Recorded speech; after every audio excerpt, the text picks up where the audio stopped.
Childcare is built on trust. The person you hand your child to at the door is supposed to be the second safest place your child can be. She knows the bottles and the nap times and the songs that calm them down. You chose her. You vetted her. You looked her in the eye and decided she was the right person to keep your child alive while you went to work. But for the children in these cases, the person at the door was the threat no one had thought to look for. They were in the crib at nap time. They were in a bathtub on the Upper West Side of Manhattan. They were in a daycare with a stove burning and no adults anywhere near them. They were on a changing table in a locked infant room. They were under a pile of blankets a worker had pressed over their face to make the crying stop. Today, we are covering 10 childcare workers who turned into killers, and what the cameras and the confessions eventually revealed. Case 1. Leah Walden Reese. Annette Bowman was born on September 4, 2016, in Baltimore, Maryland. She had dark eyes and soft skin, and a brother named Sawyer, who was already old enough to walk. Their parents, Justin and Amy Bowman, both worked. Every weekday morning, they brought both children to the Rocketeers Learning Center, a licensed childcare facility on South High Street in the Jonestown neighborhood of East Baltimore, just east of the downtown core. Rocketeers had been operating for 13 years. It had a website. It had staff profiles. On Leah Walden's staff profile, written sometime before May 2017, she had written that the best part of being an infant teacher was caring for babies who loved her as much as she loved them. On May 23, 2017, Reese Bowman was 8 months and 19 days old. She was at the daycare with her brother, the same as any other Tuesday. She was in the infant room. She was supposed to be taking a nap. By the time the paramedics arrived on South High Street that afternoon, she would never regain consciousness. Baltimore in the spring of 2017 was not a quiet city. The homicide rate was climbing. The neighborhoods east of downtown were changing fast. South High Street sat in a pocket of the city, where old row houses sat next to newer commercial buildings, where the traffic sounds from the arterial roads came in through the windows in the summer. Rocketeers occupied one of those buildings. It had been a fixture in the neighborhood long enough that most of the families who sent their children there had known about it for years. The center had had 6 violations during an inspection the previous July, involving minor procedural matters like a lack of emergency contact information and training documentation gaps. All 6 had been corrected. No serious complaints had been filed. No child had previously been harmed. The Bowman family had every reason to believe they had chosen a safe place for their children. Leah Walden was 23 years old at the time of the murder. She had been working at Rocketeers for 2.5 years. Her staff profile said she had claimed 1 year of professional experience in childcare and 6 years of babysitting. She had been assigned to the infant room. On the morning of May 23, 2017, she went through her normal routine. She went to lunch in the middle of the day the way she normally did. She came back. Nap time had begun for the infants in her room. Most of the babies were settling down. One of them was not. Reese Bowman, 8 months old, was still awake. She was not crying loudly. She was not causing a disruption that any reasonable person would have found unmanageable. She was simply awake during nap time, the way babies sometimes are, the way every infant caregiver in the history of the profession has encountered and handled without incident 1,000 times. For reasons that Baltimore police would later describe as having no motive any reasonable adult could explain, Walden decided that Reese being awake was something she could not tolerate. Before she returned from the lunch break, Walden had told a co-worker what she was feeling. The words she used, which were later read aloud in a Baltimore courtroom and repeated in news coverage of the case for years afterward, were words of rage directed at a baby who had not yet learned to sit up without support. She told the co-worker she was frustrated. She told the co-worker she hated the infant. She told the co-worker that the infant made her want to punch her in the face. Those were the words she used about an 8-month-old child in her care. Then she went back into the room. The Rocketeers Learning Center had surveillance cameras. This was not unusual for a licensed childcare facility. The cameras recorded continuously. On the afternoon of May 23, 2017, in the infant room where Reese Bowman was supposed to be sleeping, the cameras captured what happened next in full. Walden returned to the room and found Reese still awake in her crib. According to the footage and the charging documents later filed by Baltimore police, Walden began slapping the infant. She pinned the baby down in the crib with one arm, while Reese's legs kicked and thrashed. She snatched the baby out of the crib violently, using one arm, swinging her. She shoved her back down. She put multiple blankets over the baby's face. She put a pillow over the baby's face. She held them there. According to the Office of the Chief Medical Examiner, Reese Bowman died from asphyxiation caused by rebreathing non-oxygenated air while her face and head were covered. The cameras showed Walden throughout this, looking toward the doorway periodically. She was checking whether anyone was watching from outside the room. No one came in. The other child in the infant room that day was not harmed. The footage also showed something else. At certain moments during the assault, Walden walked off camera with the baby. The police statement released after the arrest noted that investigators could only assume what happened during those intervals when the infant was out of frame. The word the Baltimore Police Criminal Investigations Chief used when he spoke to reporters was the word tortured. He said that watching the video was disturbing. He said that Reese Bowman, in his view, had been tortured. He said he could not identify any motive that made sense for treating a baby that way. He used the word evil, and he said it plainly, without softening it. After nap time ended, Walden was the one who removed Reese from the crib and brought her to co-workers in the next room. She handed the infant to them and they began performing CPR. Someone called 911. The paramedics who arrived found an 8-month-old in cardiac arrest. They transported her to Johns Hopkins Hospital. She was pronounced dead without having regained consciousness. The manner of death, as ruled by the Office of the Chief Medical Examiner, was homicide by asphyxiation. Walden's initial statement to police was that she had fed the baby, wrapped her in a blanket, put her down in the crib, and found her unresponsive about 45 minutes later. She said it was a normal nap. She said she had done nothing wrong. It was a story that might have held up in the absence of any other evidence. But the daycare center's owner reviewed the surveillance footage. She saw what the cameras had recorded. She went to the police. The footage contradicted every word of Walden's account. There had been no normal nap. There had been no discovery of an unresponsive infant by a concerned caregiver. What the cameras had recorded was something else entirely. Walden was arrested on charges of first-degree murder, second-degree murder, first-degree assault, child abuse resulting in death, and reckless endangerment. She was held without bond. The Rocketeers Learning Center was placed under emergency suspension by the Maryland State Department of Education's Office of Childcare. The center was closed. It would not reopen. The investigation that followed revealed additional problems at the facility. The Office of Childcare determined that Walden and at least one other caretaker had not completed required training that would have certified them to be left alone with infants unsupervised. The center's director had been aware of this and had permitted them to work in the infant room regardless. None of that had shown up in any inspection report that had reached the families who sent their children there each morning. The Bowman family released a brief statement in the days after Reese's death. They said their family was suffering tremendous pain. They said they wished to grieve in private. They said no family should ever have to experience the loss of a child under any circumstances. They said they were awaiting further information from the investigation. A few months later, Sawyer Bowman's parents moved him out of Baltimore. They would come back to the city once more for the court hearing, carrying a baby book with Reese's photograph on the cover. The proceedings against Walden took more than a year. Her trial was scheduled, and then the case moved toward a resolution outside of a full trial. On November 27, 2018, Leah Walden appeared in Baltimore Circuit Court. She was 24 years old. She was in shackles. She was wearing a jail sweatshirt. She pleaded guilty to first-degree murder. She acknowledged in court that she had intentionally killed Reese Bowman. She said that there had not been a time in her heart when she had wanted this to happen. She said she had snapped. She said she had not known how to handle the situation appropriately. She told the court she had not been given proper training. She said she was not the monster the situation made her look like. Her sister testified that what had happened came from frustration rather than malice. The defense presented Walden as someone overwhelmed by conditions she had not been prepared for, in a facility that had not given its workers what they needed. The prosecutor walked the courtroom through what the surveillance footage had shown. The judge was crying. Reese's father read a victim impact statement and was trembling as he looked down at his notes.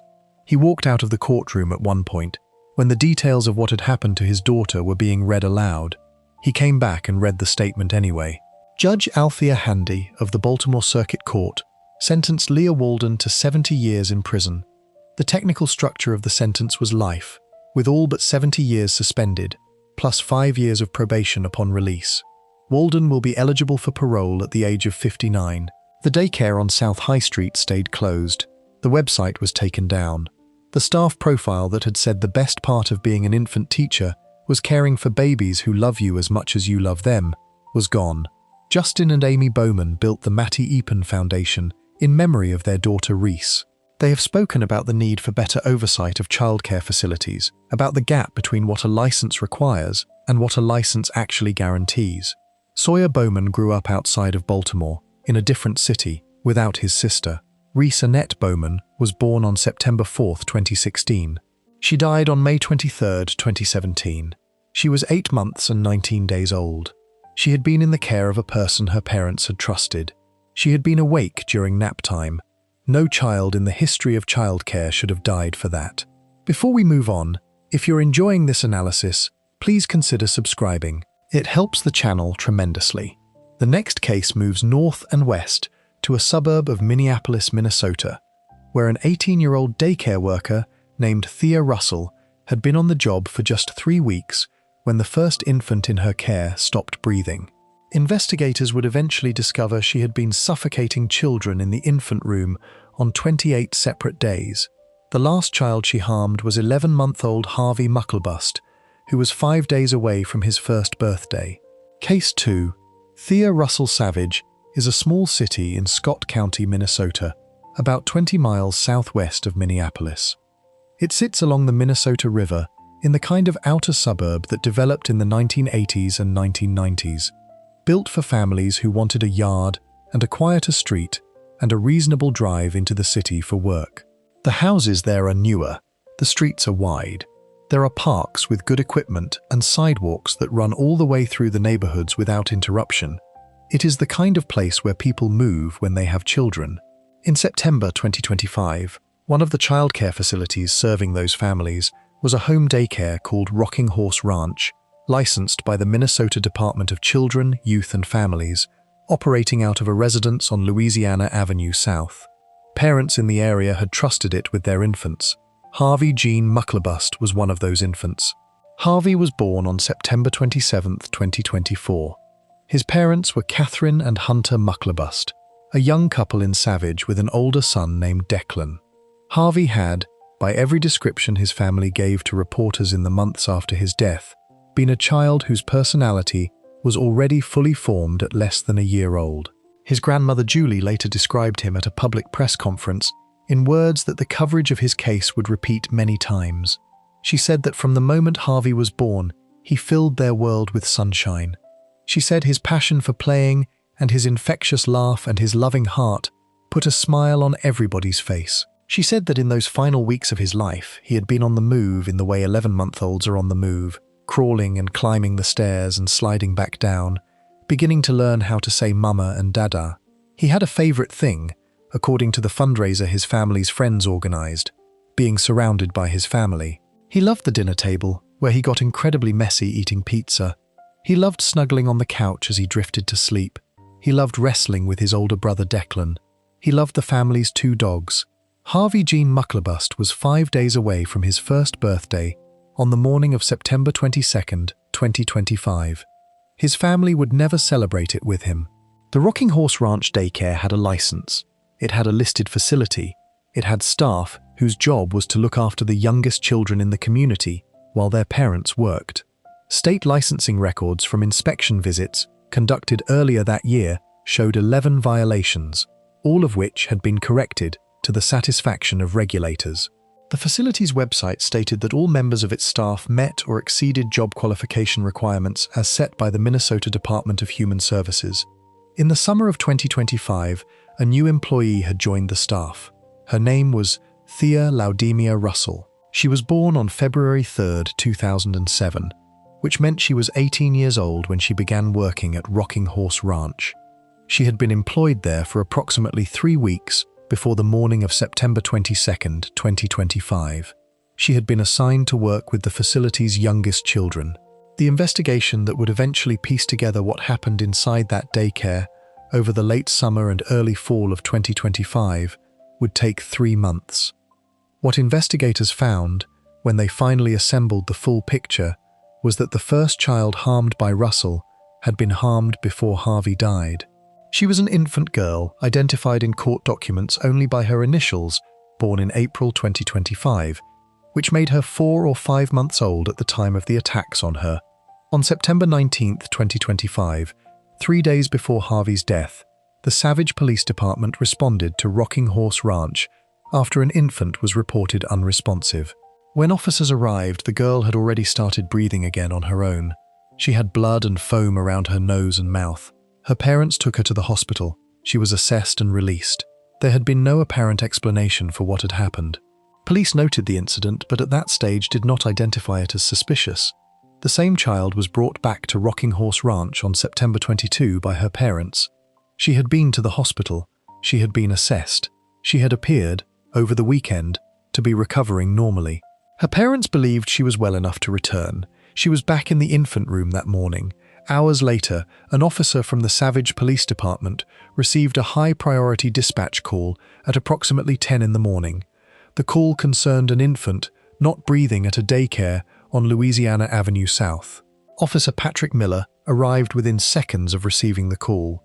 He was directed to the playroom. He found one of the daycare workers holding an infant boy. The infant was Harvey Mucklebust. He was white in color, with blue around his mouth. Officer Miller could not find a pulse. He began CPR. Fire personnel and additional officers arrived. The paramedics took Harvey to the nearest hospital. At 11:34 that morning, Harvey Gene Mucklebust was pronounced dead. He was 11 months and 25 days old. He was 5 days short of his first birthday. The daycare was closed immediately. The children still present were released to their parents. The facility was secured as a crime scene. The Minnesota Bureau of Criminal Apprehension was called in to assist. An autopsy was conducted the following day by Dr. Owen Middleton. Dr. Middleton determined that Harvey Gene Mucklebust had died from suffocation, and he ruled the manner of death a homicide. As officers processed the scene in the hours after Harvey's death, they learned from other daycare workers about the September 19 incident involving the infant girl. They also learned that the same infant girl had been found in a similar state twice on the morning of September 22, before Harvey was found unresponsive. The first of those incidents had occurred 2 hours before the call about Harvey. The daycare had not contacted police about that episode. The common thread in every one of those incidents was the same. Thea Russell had been the last person in contact with each affected child immediately before they stopped breathing. Her behavior and demeanor at the scene after Harvey's death had immediately drawn the attention of the responding officer. The investigation that followed was meticulous.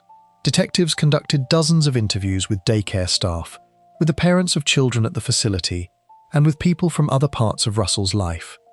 They reviewed whatever physical and digital evidence was available.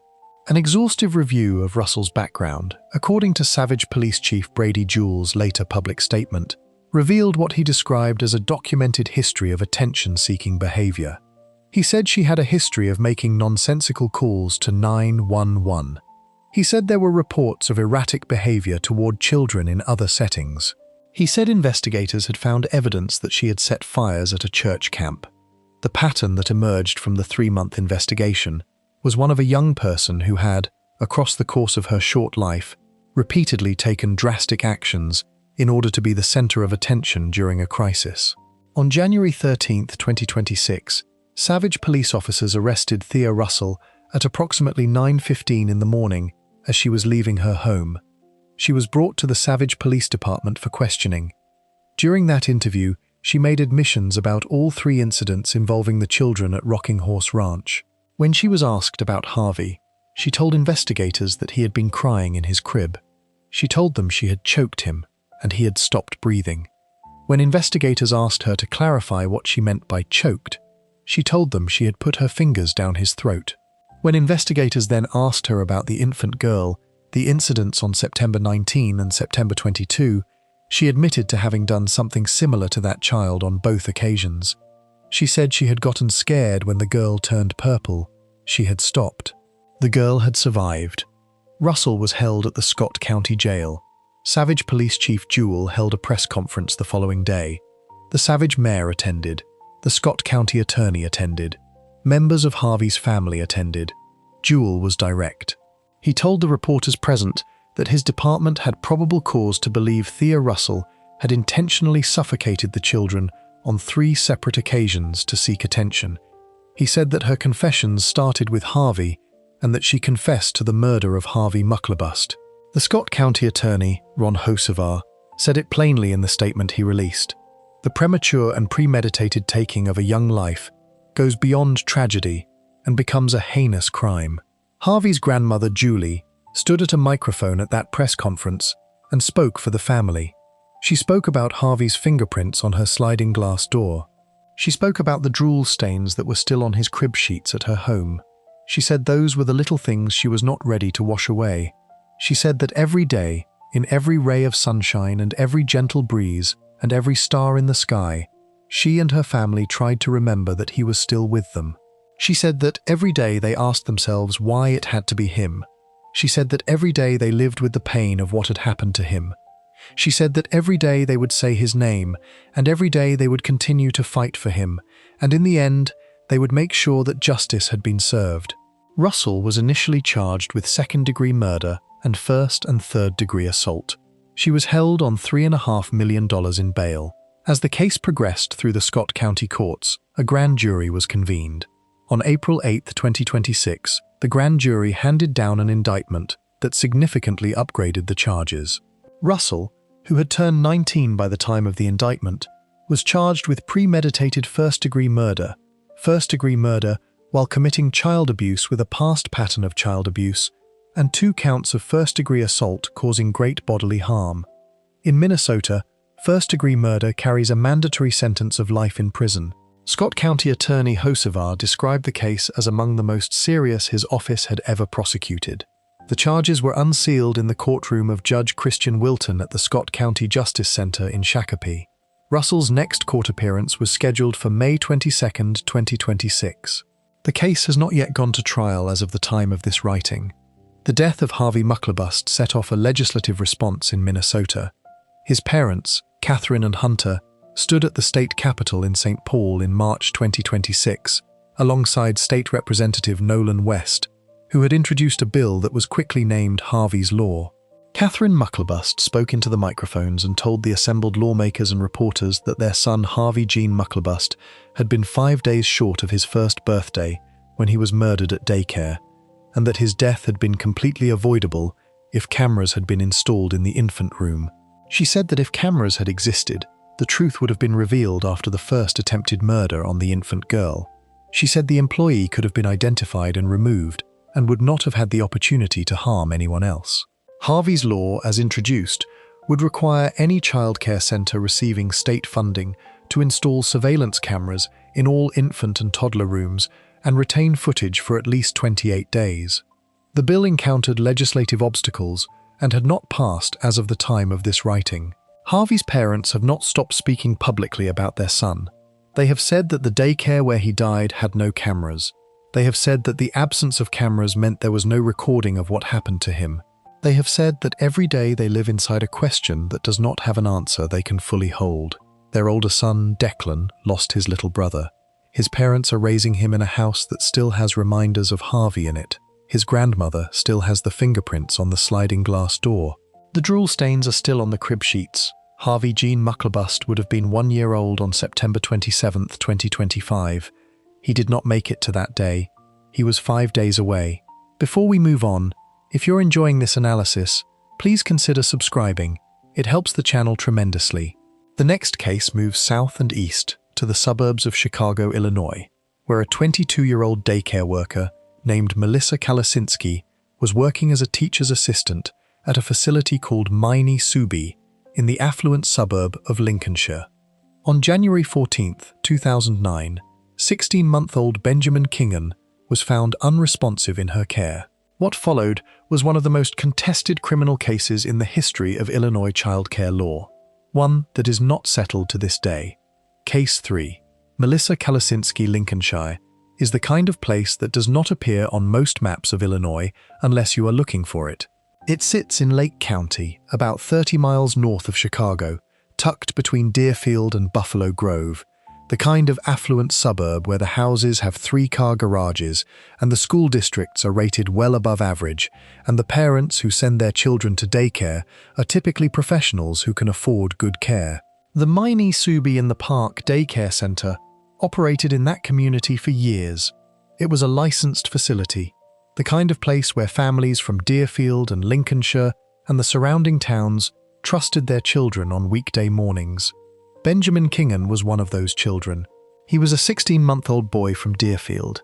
He had a twin sister and 2 older siblings. His parents both worked. Both the prosecutors who later stood in front of a Lake County jury and the family members who spoke about him in public described him the same way. He was a healthy, happy little boy.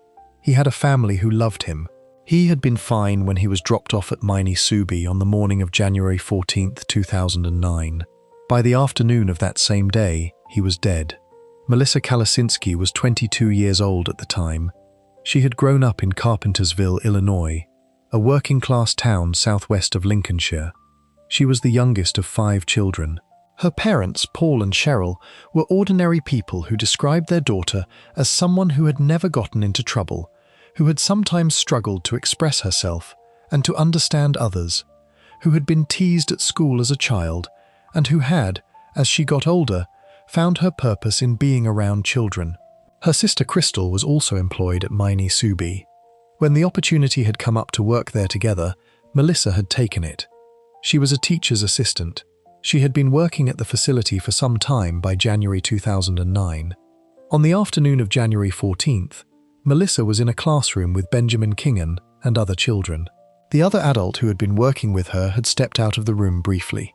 What happened next in that classroom is the question that Illinois courts have been wrestling with for more than 15 years, and it is a question that does not have a settled answer as of the time of this writing. What is established in the public record is this. At some point during that afternoon, Benjamin Kingan went from being a toddler in a daycare room to being a toddler lying unresponsive in a bouncy seat with orange foam coming from his nose. Melissa saw the foam. She saw that something was wrong. She touched his hand. He did not respond. She got other staff. Someone called for help. Paramedics arrived. Benjamin was transported to a hospital. He was pronounced dead at 4:50 in the afternoon. He was 16 months old. The autopsy performed the following day by Dr. Upal Choi concluded that he had died from blunt force head trauma and a skull fracture, and that the manner of death was homicide. 2 days after Benjamin died, on January 16, 2009, Lincolnshire police brought in the daycare workers who had been present that afternoon and questioned them separately. Crystal Kalasinski was interviewed for 8 hours before being released. Melissa was kept longer. The questioning of Melissa Kalasinski continued for approximately 9 hours. She was 22 years old. She had no attorney present. The interrogating officers, including Detective George Felenko, pressed her about what had happened to Benjamin.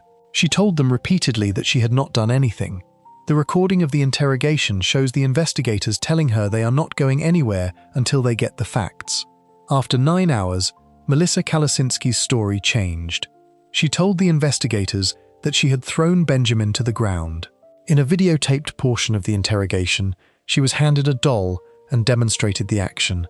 The officers had what they needed. She was arrested. She was charged with murder.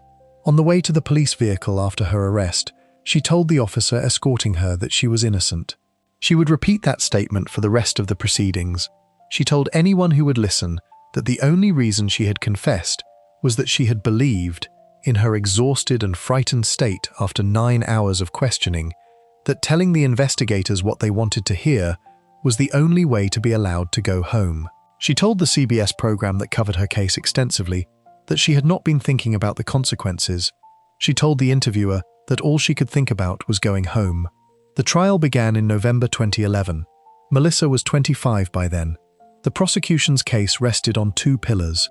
The first was the videotaped confession in which she demonstrated throwing Benjamin to the floor. The second was the medical testimony of the original pathologist, Dr. Choi, and another physician, Dr. Manuel Montes, who testified that he could feel a skull fracture during the autopsy and that the injury would have required significant force to produce. The prosecution told the jury that Melissa Kalasinski, frustrated by the noise and commotion of a daycare room in the mid-afternoon, had grabbed a 22-pound toddler and hurled him at the floor hard enough to crack his skull. The skull fracture became a central piece of the case. Prosecutors referenced it dozens of times during the trial. The defense, led by attorney Paul DeLuca, challenged both the confession and the medical evidence. DeLuca argued that Melissa had given a false confession under pressure, that her intellectual functioning made her particularly susceptible to the kind of interrogation she had endured, and that the medical testimony was wrong. Defense pathologists testified that Benjamin had an old injury to his brain, a prior bleed that predated January 14, 2009, and that Benjamin had a known habit of throwing himself backward and hitting his head. At least one other daycare worker testified that she had seen Benjamin throw himself backward at the facility on the very day he died, approximately 20 minutes before he was found unresponsive. The defense argued that a final head-banging incident had aggravated a pre-existing injury and caused his death. The defense also noted that a bump on Benjamin's head had been observed at the daycare 3 months earlier, in October 2008, before Melissa had even started working there, in an incident involving a different staff member. The jury deliberated for 7 hours. They found Melissa Kalasinski guilty of first-degree murder and aggravated battery of a child. On February 22, 2012, Judge Daniel Shanes sentenced her to 31 years in prison, with no possibility of parole until 2039. Before he imposed the sentence, Melissa stood and told the courtroom she was innocent of the crime. Benjamin Kingan's mother Amy stood and said that there was no way to comprehend what Melissa had done to her family, and that they would never recover. She said her son had so much life ahead of him, and that Melissa had taken it away. She said she wished so badly she could hold him one more time. What happened after the conviction is the part of this case that makes it different from most of the others on this list. In 2012, a new Lake County coroner named Dr. Thomas Rudd took office. He was approached by Melissa's father, Paul, who asked him to review the autopsy evidence. Rudd reviewed the slides from the original autopsy and found what he said was significant and obvious evidence of a prior brain injury, evidence he believed the original pathologist, Dr. Choi, had missed. Rudd later acknowledged that Dr. Choi himself, in a sworn affidavit, admitted the boy had suffered an old injury that predated January 14, 2009. Rudd consulted with another well-regarded pathologist who agreed with his findings. In June 2015, Melissa's defense attorneys learned of a second set of X-rays that had apparently been on file at the Lake County Coroner's Office and had not been shared with the defense before trial. When Rudd reviewed those X-rays, he said they clearly showed no skull fracture at all. The skull fracture that had been referenced dozens of times by prosecutors, the injury that the original pathologist had claimed to detect by touch, was not visible in those images. In July 2015, Rudd formally changed Benjamin Kingan's manner of death on the death certificate from homicide to undetermined. He said that, in his assessment, it was impossible to conclude that the final head injury had been intentionally inflicted. Attorney Kathleen Zellner, who had built a career taking on cases of the wrongfully convicted, took on Melissa's case. She argued that the clearer X-rays had been withheld from the defense before trial in violation of constitutional requirements. She filed petitions for a new trial. In 2016, Melissa was granted an evidentiary hearing before the same judge who had presided over her trial. The judge heard the new evidence, including testimony about the X-rays and the revised forensic conclusions. He denied a new trial. The Illinois Appellate Court upheld that denial in 2018. A federal petition filed in 2019 sat in the system for years without resolution. In April 2024, Zellner took the fight out of the court system entirely and filed a clemency petition with Illinois Governor J.B. Pritzker. A hearing before the Prisoner Review Board was held in July 2024. Melissa's father, Paul, who had been visiting his daughter in prison every weekend without fail for 15 years, attended. Computer forensics experts testified that the X-rays provided to the defense before trial had been digitally altered, darkened in ways that made the images difficult to read. A psychologist who evaluated Melissa testified that she had been diagnosed with borderline intellectual functioning and post-traumatic stress disorder, and that her profile made her particularly vulnerable to giving a false confession under sustained pressure. Supporters of Melissa from across the country and even abroad had sent letters ahead of the hearing. The Lake County State's Attorney's Office sent representatives who spoke in opposition. Benjamin Kingan's parents attended the hearing and told the board they were convinced Melissa was guilty. The Prisoner Review Board made a confidential recommendation to Governor Pritzker. The governor has not acted on that recommendation publicly as of the time of this writing. Melissa Kalasinski is still serving her sentence at Logan Correctional Center in downstate Illinois. She has been in custody since 2009. She tells anyone who interviews her that she did not do this, that she will keep fighting, and that she does not belong in that place. What makes this case one of the most contested in the history of Illinois criminal law is that it does not resolve cleanly in any direction. The Kingan family believes with certainty that Melissa killed their son. The Lake County State's Attorney's Office has maintained its opposition to her release through every stage of the proceedings. And yet the evidence underneath the conviction, the skull fracture that turned out to be contested by the coroner who reviewed the x-rays, the confession extracted over 9 hours from a young woman without an attorney, the prior injury to the child's brain that may or may not have been the true cause of his death, has left a large and unresolved question at the center of the case. Benjamin Kingan died on January 14, 2009. He was 16 months old. He had a twin sister who grew up without him. His parents have carried the weight of his death for more than 15 years, and the woman sitting in Logan Correctional Center, now in her late 30s, has carried the weight of a conviction she says was built on a confession she never meant to give, and a fracture that may never have existed. Before we move on, if you're enjoying this analysis, please consider subscribing. It helps the channel tremendously. The next case takes the story east and back in time, to a well-appointed apartment in Newton, Massachusetts, on a February night in 1997, where a 19-year-old British au pair named Louise Woodward was caring for an 8-month-old boy named Matthew Eapen. By the following morning, Matthew would be on life support at a Boston Children's Hospital with a fractured skull and bleeding on his brain, and the trial that followed would be watched by millions of people on both sides of the Atlantic. Case 4. Louise Woodward, Newton, Massachusetts, is a comfortable suburb west of Boston, a place of wide streets, old trees, and houses large enough for 2 professional incomes. In the fall of 1996, a young British woman named Louise Woodward arrived there to begin a placement as an au pair with a family called the Eapens. She had grown up in the small English village of Elton, in Cheshire, not far from Chester. She had finished secondary school and decided to spend a gap year abroad. She signed up through a program called EF Au Pair, which arranged placements for young Europeans in American households. The program gave her a few days of training before she flew to the United States. She was 18 years old when she arrived. She was 19 by the time the story reached its end.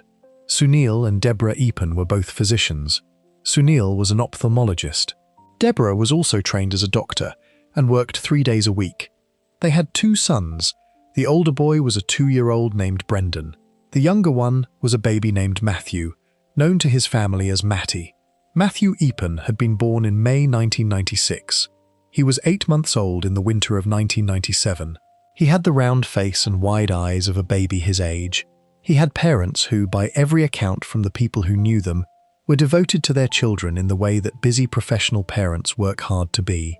Deborah breastfed Matthew and came home at lunchtime on her working days when she could. The household also had chores and household management that were expected of the au pair, in addition to childcare. Louise Woodward moved into the Newton home in November 1996. The arrangement started with friction. The Eapens had concerns about Woodward from early in the placement. She was young and she had come to America, at least in part, to experience life in a new city. The Eapens felt she was staying out too late at night, sometimes returning home in the early morning hours. She had left a previous au pair placement, she acknowledged, because she had disagreed with an 11 o'clock curfew. In January 1997, the Eapens gave her a formal warning. They told her she needed to be more diligent. They told her she needed to be in the house when she was supposed to be. They told her that if she did not improve, they would end the arrangement. Woodward chose to stay and agreed to the new expectations. There were about 3 weeks between that conversation and February 4th, 1997. On the morning of February 4th, Deborah Eapen left for work. She had been breastfeeding Matthew and kissed both boys before she left. Matthew was in Louise Woodward's sole care that day, along with his 2-year-old brother Brendan. What happened inside the Newton home that morning is something the courts of Massachusetts spent the better part of a year trying to determine. What is established in the record is what Woodward did and said at different points in the day. At some point in the morning, Matthew became fussy. Woodward later described him as crying and difficult to settle. A police officer who spoke with Woodward in the immediate aftermath testified in court that she had told him she had been a little rough with Matthew and had dropped him twice. Woodward later disputed the characterization of that conversation and said that what she had described to police was placing the baby down firmly, using a word, popped, that she said in British English simply means placed. The word became one of the more extensively debated pieces of evidence in the trial. At some point that morning, Matthew became unresponsive. Woodward attempted CPR. She tried to reach Sunil Eapen by pager. He did not respond quickly enough. She called 911. The dispatcher who took the call heard her say that there was a baby. He was barely breathing. She thought he had choked on vomit. The paramedics arrived and transported Matthew to the Children's Hospital in Boston. When the doctors there examined him, they found a skull fracture, a subdural hematoma, which is bleeding between the skull and the surface of the brain, retinal hemorrhaging in the back of both eyes, and massive brain damage. There was also a fractured wrist that no one had previously noticed, an injury that appeared to have been sustained approximately a month earlier. The physicians at the hospital concluded that Matthew's injuries were consistent with what was then called shaken baby syndrome, a pattern of internal brain injuries attributed to violent shaking and impact. Woodward was arrested the following day, February 5th, initially on charges of assault and battery. Matthew Eapen was kept on life support for 5 days. His parents stayed at the hospital. On February 9th, 1997, Deborah and Sunil Eapen made what Deborah would later describe in a courtroom as the most painful decision in their lives. They took Matthew off life support. He died that day. He had not regained consciousness since arriving at the hospital. He was 8 months and 19 days old. In March, a Middlesex County grand jury indicted Louise Woodward on a charge of first-degree murder. She was held without bail at a Massachusetts maximum security women's correctional facility while she waited for trial. She would wait there for months. The trial opened in Cambridge, Massachusetts on October 6, 1997. The coverage was extraordinary. In the United States, the trial was televised. In the United Kingdom, where criminal trials were not televised at the time, the public watched the daily coverage with an intensity that the British press had rarely seen for an American legal proceeding. 8 physicians testified for the prosecution, including a neurosurgeon, an ophthalmologist, a radiologist, 2 pathologists, and a child abuse specialist. The medical case the prosecution built rested on 3 key injuries: the subdural hematoma, the retinal bleeding, and the brain swelling, which they argued in combination constituted clear evidence of violent shaking and forcible impact. They argued that Matthew's head had been slammed against a hard surface. One of the prosecution's medical experts initially testified that the impact injuries were comparable to a fall from a 2-story building, though he later walked back that specific comparison under cross-examination. The prosecution also painted a portrait of Louise Woodward as a teenager who had come to Boston for the nightlife and found herself trapped in a childcare role that frustrated and overwhelmed her. They pointed to the late nights, the warning the Eapens had given her 3 weeks before Matthew's death, and the statement she had made to police about being rough with the baby. Deborah Eapen took the stand and testified about the difficulties they had experienced with Woodward, about coming home to find the children unattended while Woodward was doing laundry in the basement, about the ultimatum they had given her. The case the prosecution was making was of a young woman resentful of her duties, pushed past the edge of her patience by a fussy 8-month-old on a February morning. The defense team was notable. It included Barry Scheck, who had been part of the O.J. Simpson defense in the previous 2 years, and had built a reputation as one of the most skilled courtroom lawyers in the country. The defense attacked the medical evidence from the start. They argued that Matthew had no neck injuries, which they said would be expected in a case of violent shaking. They pointed to the fractured wrist, the injury from a month before, as evidence that Matthew had sustained unexplained physical injuries before Woodward even had contact with him that morning. Their medical experts testified that the skull fracture showed signs of healing consistent with an injury that had been sustained 3 weeks earlier, not on February 4th. The defense theory was that a pre-existing blood clot in Matthew's brain had re-bled on the morning of February 4th, triggered not by violent shaking but by a minor incident, and that the catastrophic swelling that killed him was the result of that older underlying injury reaching a fatal threshold. Woodward took the stand in her own defense. She testified that she had shaken Matthew lightly on the morning of February 4 in an attempt to rouse him when he seemed unresponsive, but she denied doing anything violent. She maintained throughout that she had not hurt him. The defense also made a significant strategic gamble. They asked Judge Hiller Zobel to instruct the jury that their only options were first-degree murder or second-degree murder, with no option to consider a lesser manslaughter charge. The reasoning was tactical. The defense believed that if the jury could not convict on the full murder charges, they would have to acquit. It was a high-stakes calculation, and it did not work the way the defense hoped. After 26 hours of deliberation, on October 30th, 1997, the jury found Louise Woodward guilty of second-degree murder. A mandatory life sentence followed. In the Cambridge courthouse, Woodward cried out that she had not done anything, that she had not hurt Matty, and asked why they had done that to her. Deborah Yappen read a victim impact statement in which she described how their family had been changed, how they had been brought to a hospital room where their son was dying, how they had made the decision to remove him from life support. She said that our Matty had been hurt and that it was all inconceivable. Her husband Sunil said in his statement that while he believed Woodward had done a brutal thing, he truly hoped she might someday find peace in her life. Then the judge took over. On November 10, 1997, Judge Zobel announced his decision on a defense motion for post-conviction relief. He did something unusual. He reduced the jury's verdict himself, from second-degree murder to involuntary manslaughter, and sentenced Woodward to time already served. She had been in custody for 279 days. He wrote in his decision that he was morally certain that allowing this defendant on this evidence to remain convicted of second-degree murder would be a miscarriage of justice. He concluded that the circumstances showed confusion, inexperience, frustration, immaturity, and some anger, but not malice in the legal sense. Louise Woodward was free that same day. Outside the courthouse in England, crowds had been watching. When the verdict reduction was announced, celebrations broke out in Elton and in other parts of the country. Back in Newton, the Eapen family was not celebrating. Deborah told a reporter that Louise had taken away Matthew and the judge had taken away justice. The prosecution appealed to the Massachusetts Supreme Judicial Court, asking for the murder conviction to be reinstated or for Woodward to be resentenced. The court ruled on the appeal in June 1998. In a closely divided 4-3 decision, the court upheld Judge Zobel's reduction to manslaughter and the sentence of time served. In a statement that has been quoted many times since, the court made clear that its ruling was not an exoneration. The court wrote that Woodward stood guilty of causing an infant's violent death, and that the outcome of the criminal trial was most assuredly not an acquittal. Woodward flew back to England. She gave a press conference and an interview on the BBC, in which she maintained her innocence and said she wanted to return to her life.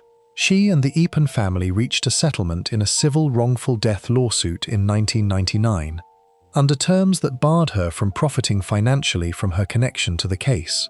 She went on to study law at London South Bank University, graduated in 2002, began a training contract at a law firm, left it, and eventually became a ballroom and Latin dance teacher in Cheshire. She married and had a daughter, born in 2014. She has given few interviews in the years since the trial. The Eapens established the Matty Eapen Foundation in their son's memory. The foundation was dedicated to educating the public about the dangers of shaking a child. Deborah spoke publicly about the case a decade later and said that she felt a positive had come from the tragedy in the form of the foundation and the conversations it had started. Matthew's older brother Brendan grew up in Newton without him. The case shaped the national conversation in America about shaken baby syndrome and about the standards and training of au pairs, and about what it means to trust a young stranger in a gap year with the care of an infant. The medical science underlying shaken baby syndrome has itself been revisited significantly in the years since the trial. Patrick Barnes, the radiologist who served as a prosecution witness at Woodward's trial, said in 2015 that if he were to testify again, he would say Matthew's injuries could have been accidental. That statement has never led to any change in the legal outcome of the case. Matthew Eapen would have been 29 years old in 2025. He died on February 9, 1997, in a hospital bed in Boston, 5 days after the morning he became unresponsive in the Newton home he shared with his parents and his brother. Whatever happened in that house on February 4, 1997, the only other adult present that morning was Louise Woodward, and she was 19 years old, and she has never changed her account of events. Before we move on, if you're enjoying this analysis, please consider subscribing. It helps the channel tremendously. The next case moves south to Houston, Texas, in February 2011, where a young woman named Jessica Tarter ran a home daycare out of a house in the Alif neighborhood. On the morning of February 24, she left 7 children alone inside the home and drove to a nearby Target store. While she was shopping, a pan of oil she had left heating on the stove ignited. By the time the fire was out, 4 of those children were gone. Case 5. Jessica Tarter Alif is a neighborhood in the southwestern part of Houston, Texas, one of the most diverse communities in the entire city. It sits inside the loop of major highways that rings metropolitan Houston, a densely packed residential area built up mostly in the 1970s and 1980s, with streets of modest single-story homes, apartment complexes, strip malls with signs in a dozen languages, and the particular texture of a community where working families put in long hours and rely heavily on other people to help them raise their children. Crest Park Drive is the kind of street you would drive through without noticing if you did not live on it. It is lined with brick homes, each with a small yard, each looking much the same as the next. On the morning of February 24, 2011, the home at the corner of Crest Park and Way Park Drive was the registered location of a home daycare called Jackie's Childcare. 7 children were dropped off there that morning by their parents. None of those parents had any reason to expect that this day would be different from any other Thursday. All 7 children were under the age of 4. The oldest was 3 years old. The youngest was 16 months. Jessica Tarter was 22 years old in February 2011. She had been born in the United States but held Nigerian citizenship as well, through her family. She had grown up in the Houston metropolitan area. Her family attended church in the community. People who knew her in the days immediately before the fire described her in terms that were entirely ordinary, as someone who loved children, who was active in her church, who had chosen childcare as a vocation because of genuine affection for young children. Her pastor described her that way to reporters in the hours following the fire. What those descriptions did not include, and what would come out only after the fire and the subsequent investigation, was that Jessica Tarter had a history that should have made it impossible for her to ever be licensed to run a childcare facility. When Tarter had been a freshman at Taylor High School in Katy, Texas, in 2002, she had set fires in 2 separate school bathrooms on the same day. Former classmates who spoke to local news stations after the daycare fire described her as someone who had been difficult in school, the kind of student who would walk through a crowd without looking at anyone, who would bump into people and keep moving. She had been caught for the bathroom fires, had gone through the juvenile justice system, had been found to be an adjudicated delinquent, and had served 3 years of probation. She had also been required to attend a fire prevention class taught by a Houston Fire Department arson investigator. That investigator, a woman named Lisa Hayes, would later testify at Tarter's murder trial about what Tarter had said in that class in 2003. Hayes testified that during the course Tarter had said she did not care about hurting other people with the fires she had set. None of that history was on the application Jessica Tarter submitted in February 2010 when she applied to the Texas Department of Family and Protective Services to register her home daycare. The application asked whether she had ever been accused of a felony as an adult or as a juvenile. She said no. Arson, under Texas law, is a second-degree felony. State officials later acknowledged that when they ran a criminal background check on Tarter, the juvenile record was accessible but had not been identified as a disqualifying offense. The license was granted. Jackie's Childcare opened and began taking in children. The parents of those children believed they had placed them in a regulated, inspected, qualified facility. The state had told them so, in effect, by issuing the registration. What the state had not told them was that the person running the facility had set 2 fires in a school bathroom when she was 15 years old and had told an arson educator that she did not care if she hurt anyone. On the morning of February 24, 2011, the 7 children at Jackie's Childcare ranged in age from 16 months to 3 years. They were all toddlers. Their names were Elias Castillo, 16 months old, Shomari Dickerson, 3 years old, Elizabeth Koja, 20 months, Kendall Stradford, 20 months, and 3 others who survived the fire, including Shomari's sister, Michaela Dickerson, who was 2 years old, and DeJohn Ashley, 22 months. At some point during the morning, Jessica Tata put a pan of oil on the stove and turned on the burner. At some point after that, she left the house. She got in her car and drove to the Target on Eldridge Parkway, a short distance from the home on Crest Park Drive. She left 7 children, all of them under the age of 4, alone in the house with the burner lit under the pan of oil. The surveillance cameras at the Target store on Eldridge Parkway recorded everything. They captured Tata walking the aisles. They captured her shopping without apparent urgency. A former manager at the Target testified at her trial that at some point during her visit, Tata appeared to realize she had left the stove on. The manager testified that Tata had mentioned it. The surveillance footage showed her continuing to shop. According to the prosecutor's characterization of the footage during his closing argument, she did not seem to be in any hurry. She was just hanging out, going to Target. The fire started when the oil in the pan overheated and ignited. The house on Crest Park Drive began to fill with smoke. 7 children, none of them old enough to unlock a door or dial a phone or understand what was happening to them, were inside. The neighbors on Crest Park Drive heard something and came out. Jeffrey DeShano, one of those neighbors, would later testify about what he found when he walked to the edge of the property. He could hear crying. He said it was a bunch of crying all at one time. He tried to get to the children. The smoke was too thick. He tried to reach a child through a smashed window, managed to grip the child's arms, and then the smoke drove him back and he had to let go. Another child walked out of a back door, disoriented and in the open air. The neighbors kept trying. The fire kept going. The crying inside the house eventually stopped. Tata arrived back at the house before the fire was fully out. A neighbor saw her standing in the middle of the street screaming. She was telling anyone who would listen that there were children inside.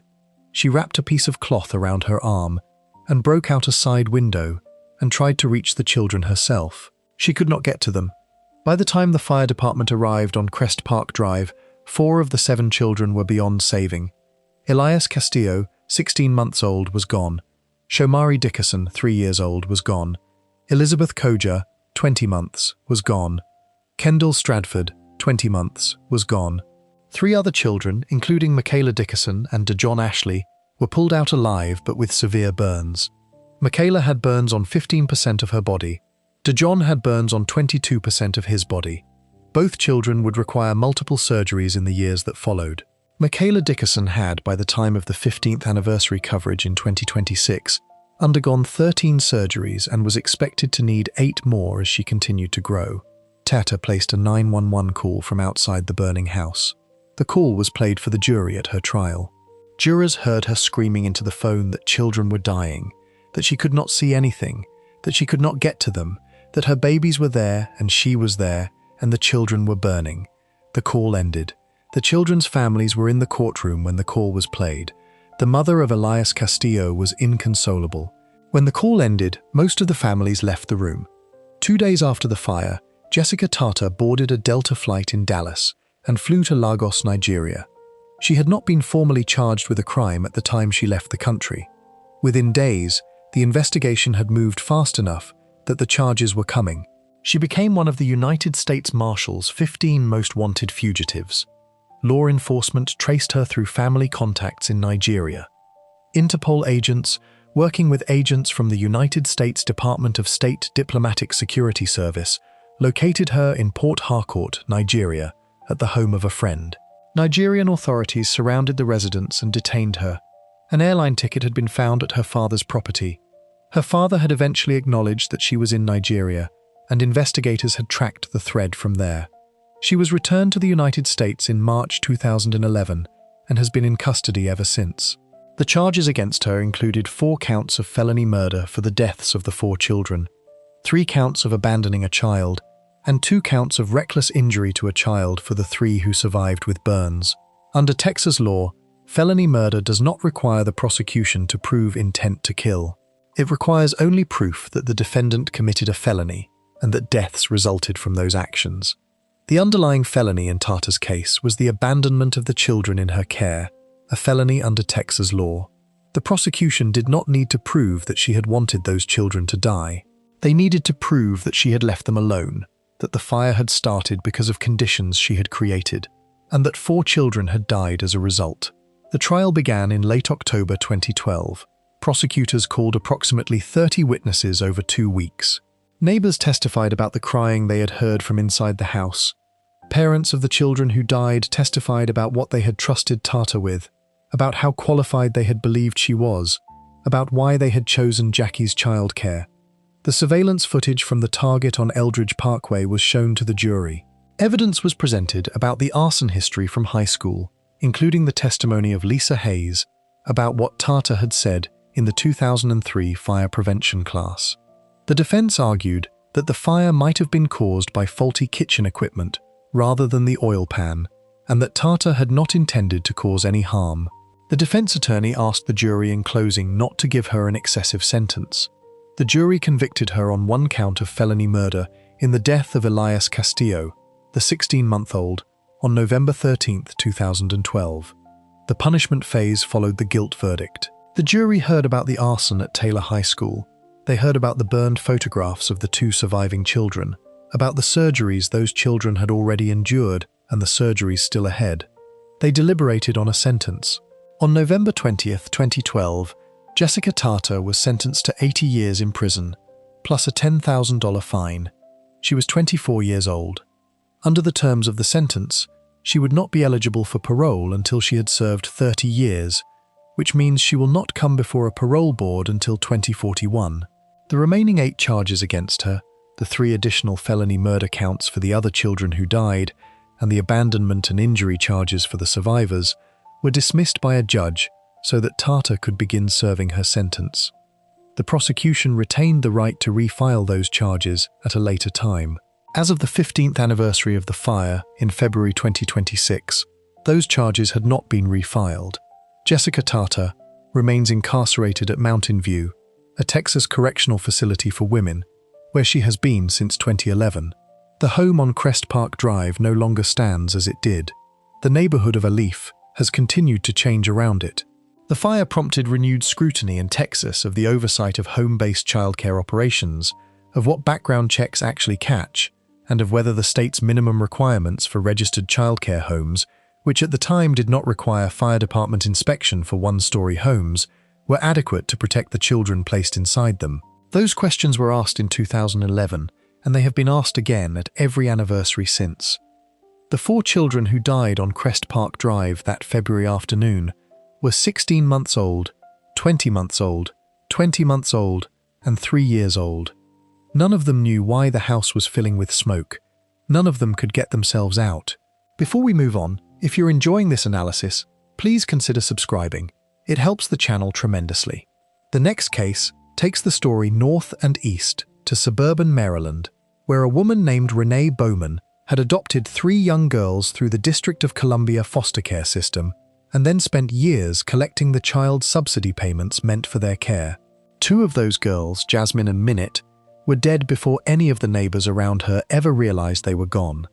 They were found in a freezer inside her home in 2008, after the 3rd girl, barely 7 years old and covered in blood, crawled out a window and flagged down a passing car.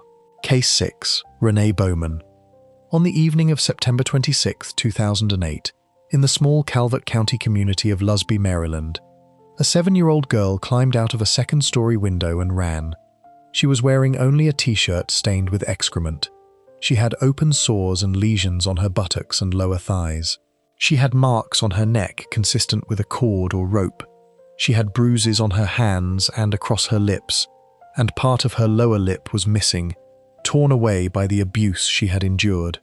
She ran down the street of a neighborhood where the other residents had not been aware there was even a child living inside that house. People called the police when they saw her. Officers arrived. They took her to the hospital.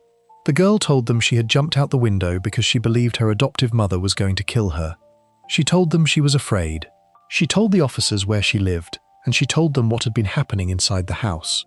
They went to that house with a search warrant, and what they found inside it has been described in court documents and news reports many times in the years since, always in the same terms: haunting. In the basement, locked inside a large upright freezer, were two small bodies.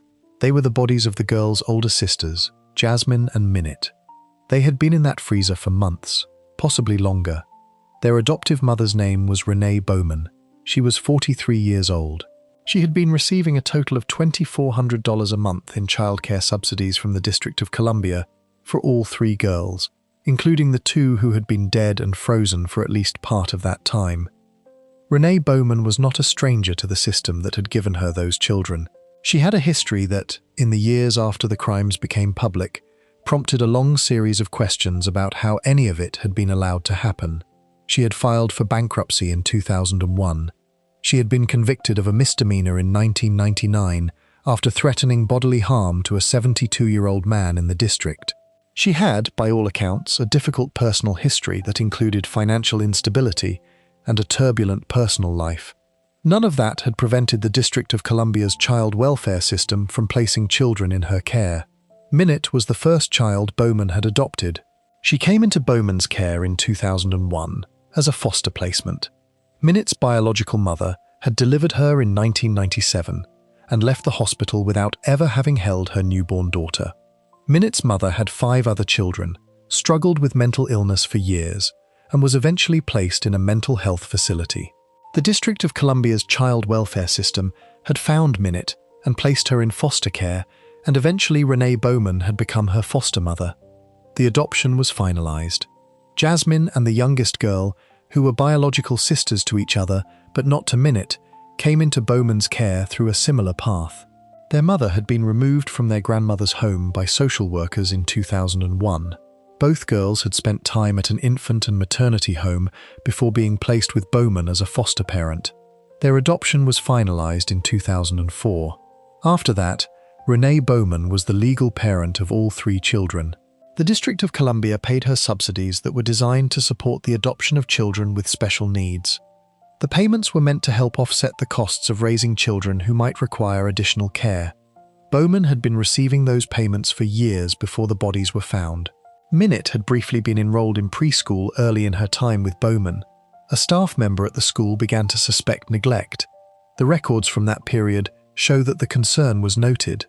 Bowman withdrew Minute from the school and told the system she would be homeschooling all 3 children from that point forward. After that withdrawal, the 3 girls effectively disappeared from any institutional visibility. There are no records of any of them ever being enrolled in a school. No teacher ever saw them again. No classmate ever knew them.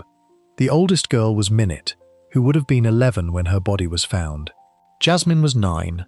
The youngest girl had been 7 when she escaped. None of them had ever attended a school in any jurisdiction that kept records of their presence.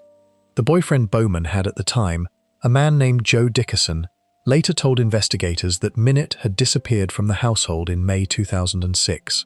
He said that Bowman had told him she had sent Minute to live with a friend in another state.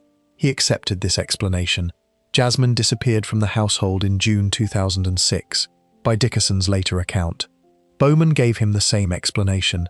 He accepted that one too. What Bowman had actually done, according to the prosecution and the subsequent autopsy results, was smothered both girls and placed their bodies in the large, upright freezer that she kept in her basement. The cause of death for both Jasmine and Minute was asphyxiation. The precise date of death for either girl was never conclusively established. The investigators knew only that they had been dead for a significant period of time and that the freezer had preserved their bodies. After killing the girls, Bowman moved. She moved from the house in Rockville, Montgomery County, where the murders had taken place, to Charles County, a county to the south. She took the freezer with her. The 2 bodies moved when she moved. A tip came into Child Protective Services about possible abuse at the Charles County address. An investigation was opened. A caseworker visited. No evidence of abuse of the surviving youngest daughter was found, and the case was closed. Bowman moved again, this time to the rented house in Lusby, in Calvert County, about 80 miles south of Baltimore. She took the freezer again. The bodies moved again. In Lusby, the neighbors had no idea there was even a child inside that house. The girl who escaped on the night of September 26, 2008 had been living in a locked room with a bucket for a toilet. She and her sisters had been forced to use that bucket rather than being permitted to use the bathroom. She had been beaten regularly. She had been beaten with a baseball bat. She had been beaten with a hard-heeled shoe. She had been choked until she lost consciousness. And she later told a courtroom that she could not remember exactly how many times it had happened because it had happened so often she had lost count. On the night she escaped, she believed she was about to be killed. She climbed out a second-story window and ran down the street in the dark in a t-shirt, with everything that had been done to her body visible on her skin. Bowman was arrested and charged initially in Calvert County, where the bodies had been found, with charges related to the abuse of the surviving girl. She pleaded guilty in September 2009 to first-degree child abuse in Calvert County and received a 25-year sentence. The case then moved to Montgomery County, where the killings of Jasmine and Minette had taken place, and where the prosecution filed charges of first-degree murder. The trial in Montgomery County began in February 2010. The star witness at that trial was the surviving girl, who was by then 9 years old, and had been placed with new foster parents. She came to the courtroom wearing a red dress and carrying a large white teddy bear with a heart on it. She waved at her new foster mother while she was on the witness stand. She waved at the people she recognized in the courtroom. She answered every question that was put to her in a clear, direct voice. She referred to Renee Bowman throughout her testimony as her ex-mother, and when the defense attorney asked her about the term, she told him she just did not like calling Bowman by her name. When he repeated a question he had already asked, she pointed it out to him, and the courtroom responded with laughter. She told the jury about the locked room. She told the jury about the bucket. She told the jury about the baseball bat and the shoe and the choking. The prosecutor asked her to demonstrate on the teddy bear where on her body she had been hit the worst. She pointed to the bear's backside and to its crotch. She told the jury what Bowman had told her about why her sisters were no longer in the house. Bowman had told her they had gone to live with a friend. Bowman had told her that her sisters had said the surviving girl was stupid and dumb and that they had not wanted to see her anymore. That was the explanation she had been given for the absence of the two girls who shared her locked room, the girls who were in the basement freezer.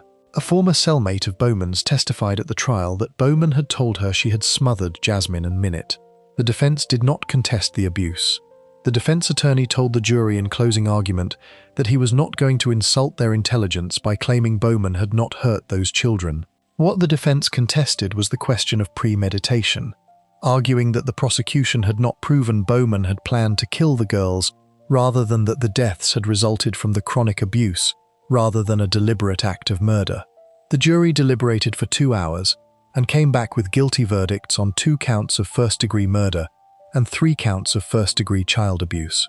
Sentencing took place in March 2010.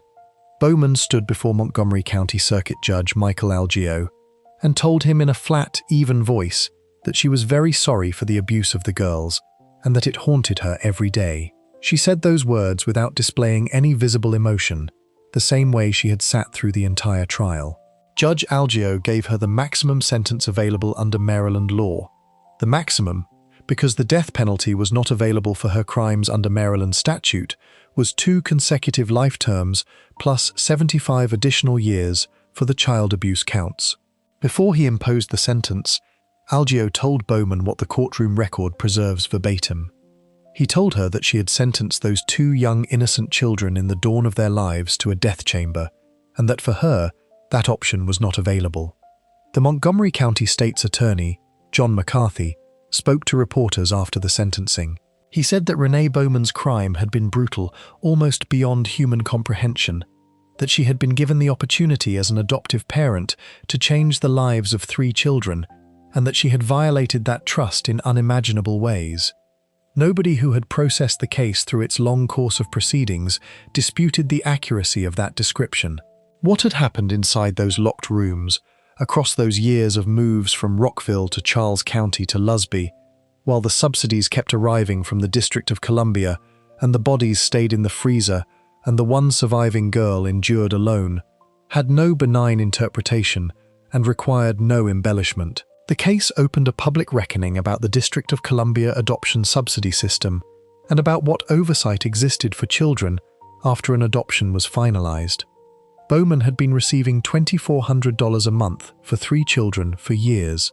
No one from any agency had come to verify that all 3 children were alive. No teacher had seen them. No neighbor had been aware a child was in the Lusby house at all. The youngest girl had existed, in the years before her escape, entirely outside of any institutional record. She had not been to school. She had not been to a doctor whose records were accessible to the system. She had not been seen by anyone who could have raised an alarm. She had survived by climbing out a window in the dark and running down a street in Calvert County in a t-shirt with everything visible on her body. What is in the public record about the 2 girls who did not survive is that they were both younger than 10 years old when they died, that they died from asphyxiation, and that no one reported them missing because no one in any institution had known they were there. Minute Bowman would have been about 18 years old in 2015. Jasmine would have been about 16. The youngest girl, whose identity has been protected throughout the legal proceedings, was still living with foster parents at the time of the sentencing. She had testified at the trial with a teddy bear in her hand and her new foster mother in her sightline, and she had held up in a way that the trial record has preserved without amendment. Renee Bowman is serving the rest of her life in a Maryland correctional facility. The 2 bodies she kept in a freezer for months while she cashed the subsidy checks are buried somewhere in Maryland.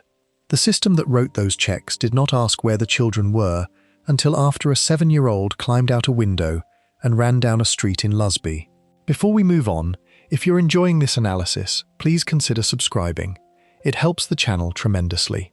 The next case moves north to Manhattan, New York, where a Dominican-born nanny named Yoselin Ortega had worked for the Krim family for 2 years and had been trusted with their 3 young children.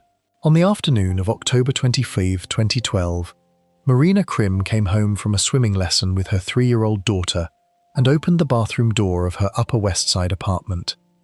What she found inside that room, and the scream that came out of her, is something that everyone who reported on the case has described in the same terms: a sound no human being should ever have to make.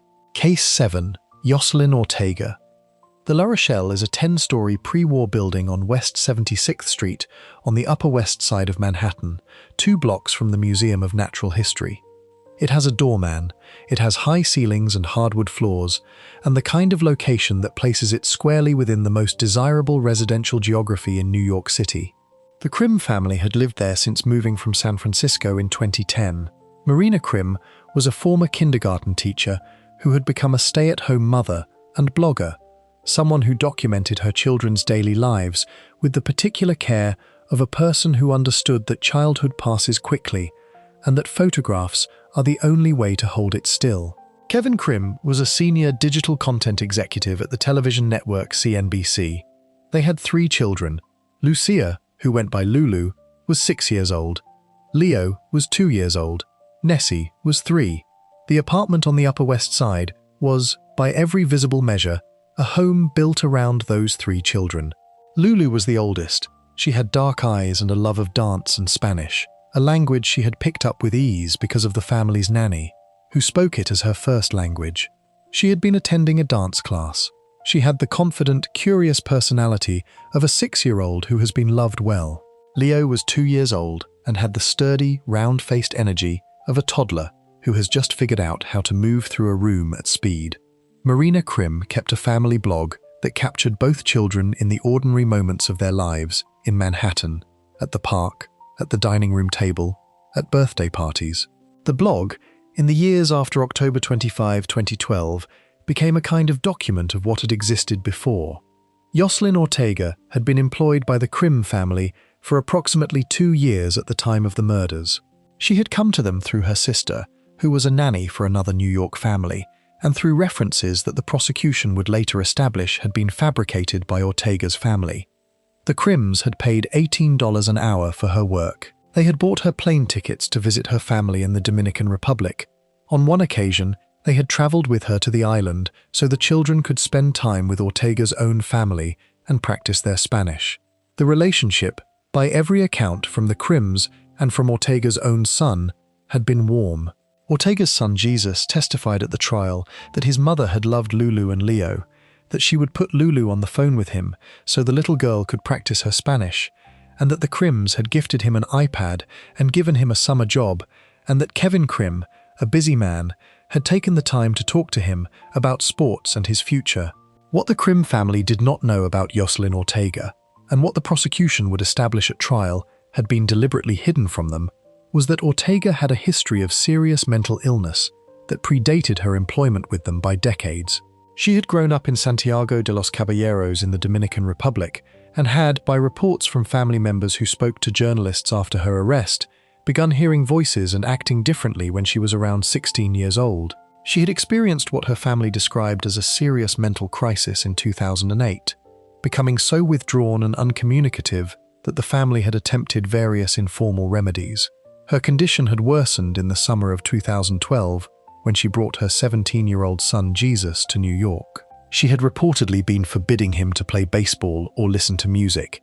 She had been telling him to hide under the bed with her when they heard a dog barking outside.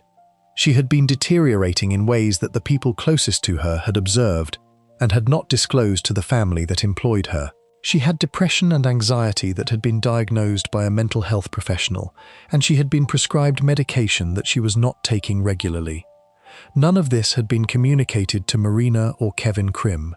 On the morning of October 25, 2012, Ortega arrived at the La Rochelle building and went up to the Crim apartment to begin her workday. One early and unexplained detail of that morning was that she knocked on the door of a neighboring apartment to ask to use their bathroom, despite having routine access to the Crim apartment's bathrooms. The Crim's middle child, Nessie, was 3 years old. Marina was taking Nessie to a swimming lesson that afternoon. Ortega was to take Lulu to her dance class and then meet Marina afterward. Marina left the apartment with Nessie around 5 in the afternoon, leaving Ortega alone with Lulu and Leo. She was a few blocks away at the swimming class when the events inside the apartment began. What happened inside that bathroom on West 76th Street between the moment Marina walked out the door and the moment she walked back in is established in the trial record with the kind of precision that only forensic evidence and a perpetrator's own statements can provide. Ortega went to the kitchen and took 2 knives. She brought them to the bathroom. According to her own statements to investigators, Leo was asleep when the attack began. She killed him first. He was 2 years old, and he suffered 5 stab wounds. Lulu was 6 years old, and she was not asleep. Lulu knew what was happening. The forensic evidence showed that she fought. She had defensive wounds on her hands and her arms, injuries that appear when a person raises their hands against a blade. The prosecution told the jury that Ortega had learned from the struggle with Lulu how to approach a child who was fighting back, and that the knowledge informed the efficiency of what she did next. Lulu was stabbed approximately 30 times. Her throat was cut. The wounds were severe enough that when the first responders arrived, it appeared to prosecutors who later reviewed the evidence as if the children's heads had been nearly severed. Their bodies were placed in the bathtub, the tub filled with blood. Marina Crim was a few blocks away. She was at the swimming lesson with Nessie when something changed. Ortega was supposed to have dropped Lulu at the dance class, and Marina was supposed to pick her up there. Lulu was not at the dance class when Marina arrived. Marina tried to reach Ortega by phone. There was no answer. Something was wrong. She went back to the apartment building with Nessie and spoke to the doorman who had seen Ortega and the children return to the apartment earlier that afternoon. Marina went back upstairs with her 3-year-old daughter and walked down the hallway of her own apartment toward the bathroom. She later described it on the witness stand as being like a horror movie. She said she could see the light on under the door and she could hear nothing, which was wrong, because you could always hear something when children were in a room. She said she kept thinking it was too quiet. She opened the door. What she found inside that bathroom is something that she has described in court and in print, and each description has been reported in the same terms by every outlet that has covered it. She saw Lulu. She saw Leo. She saw that they were not alive. She described seeing their bodies, the blood, their eyes. She said she knew instantly, looking at Lulu, that her daughter was already gone. She looked at Leo next to her. She described looking at his face. Then she ran.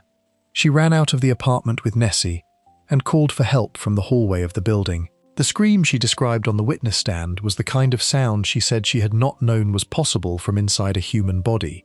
She said she did not know where it came from. She said the only thing she could think was that she would never be able to talk to them again, that they were dead, that she had just seen her children dead. Inside the bathroom, on the floor near the bathtub, Ortega was still there. She had taken a kitchen knife to her own neck and her own wrists after killing the children. The superintendent of the building and his 10-year-old son witnessed the scene when they arrived at the apartment. Ortega survived her self-inflicted wounds. She was transported to the hospital and treated. She was arrested and charged with 2 counts of first-degree murder and 2 counts of second-degree murder. Kevin Krim was on a business trip in San Francisco that day. He landed at JFK Airport that night and was met on the tarmac by nipped homicide detectives. He later said at the sentencing that he had walked down a long hospital corridor to see his children, that they had still had their perfect skin and their long eyelashes and their sandy brown hair, that the blood had been cleaned as much as it could be cleaned, but there was still an auburn tint to it that he said he remembered to that day. Ortega spent years in custody at the Elmhurst Hospital Prison Ward Psychiatric Facility before her trial began. She made approximately 90 court appearances in the years between her arrest and trial. In 2016, the judge handling the case offered her a plea of 30 years to life over the prosecution's objection. She rejected the plea. She would be tried. The trial began in Manhattan Supreme Court in March 2018, more than 5 years after the murders. The defense case rested on the argument that Ortega had been suffering from a severe mental illness and had been in a dissociative state at the time of the killings, that she had not understood the wrongfulness of her actions because she had not been connected to reality at the moment she committed them. Defense attorneys presented evidence of her history of mental illness, of the voices she had reportedly been hearing, of the deterioration of her condition in the months before October 2012. They argued that she had no memory of the killings and that this memory loss was consistent with a dissociative episode. The prosecution argued that Ortega had planned the killings, that she had selected the knives deliberately, that she had waited until she was alone in the apartment with the children, and that everything about the sequence of events demonstrated calculated intent. They presented psychiatric experts who testified that Ortega had understood the wrongfulness of what she was doing. The prosecutor's description of the wounds sustained by 6-year-old Lulu, the 30 stab wounds, the defensive injuries on her hands, the severity of what had been done to her while she fought back, was the most sustained piece of difficult testimony in the trial. The prosecution argued that a woman in a dissociative state does not wait for a mother to leave the apartment, select 2 knives from a kitchen, and position a 6-year-old child so she cannot scream for help. Marina Krim testified for 2 days. On the last day, as she walked out of the courtroom after finishing her testimony, she turned to face Ortega and told her she was evil. She said it twice. Then she left the room. The jury deliberated for approximately 2 days after a 7-week trial. On April 18, 2018, they found Yoselin Ortega guilty on all 4 counts. The judge described her as showing no remorse throughout the proceedings. The sentencing hearing on May 14, 2018, lasted for the better part of a day. Ortega spoke briefly through a translator. She said through tears that she was sorry for everything that had happened, and she added, in a phrase that did not sit well with anyone in the room, that she hoped no one would ever go through what she had gone through. Kevin Krim stood and told the courtroom and the judge and Ortega herself that she was an evil and utterly dangerous narcissist, and that it was right that she should live and rot and die in a metal cage like the ugly dark shadow of Lulu and Leo's bright and shiny lights.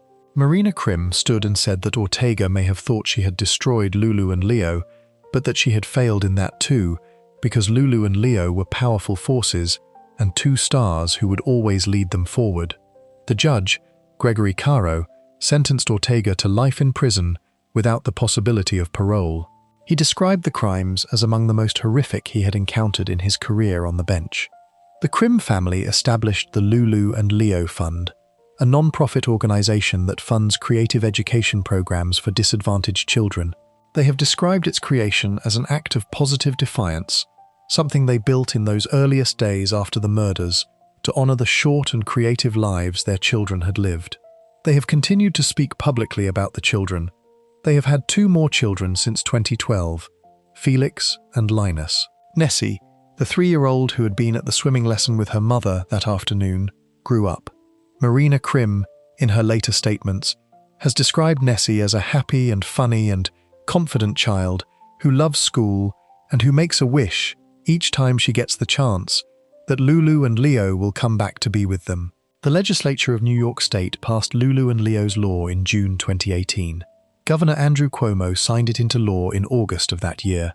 It was the first law of its kind in the United States, making it a crime to knowingly misrepresent the qualifications or background of a person applying for work as a child caregiver.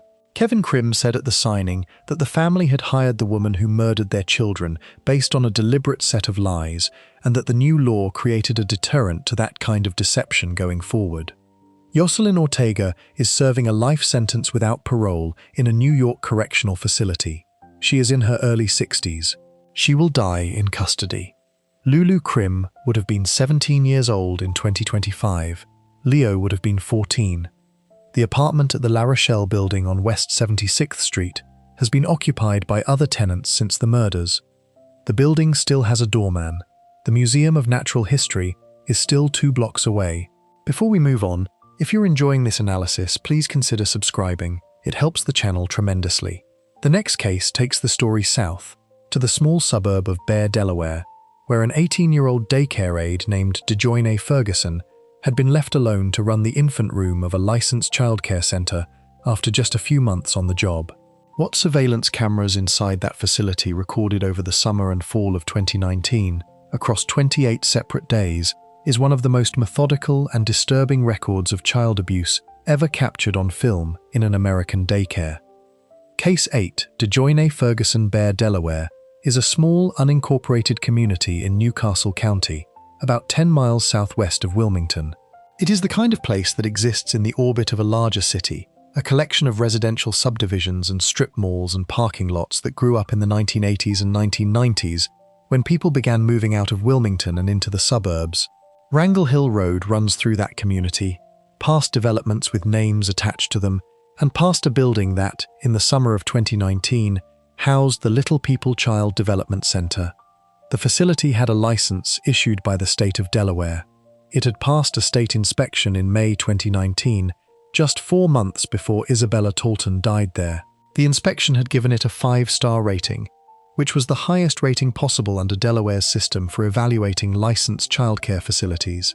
5 stars, the highest possible. The building on Wrangle Hill Road was, on paper, one of the safest places in Newcastle County for a parent to leave a small child. Isabella Rosetta Talton had been born in the spring of 2019.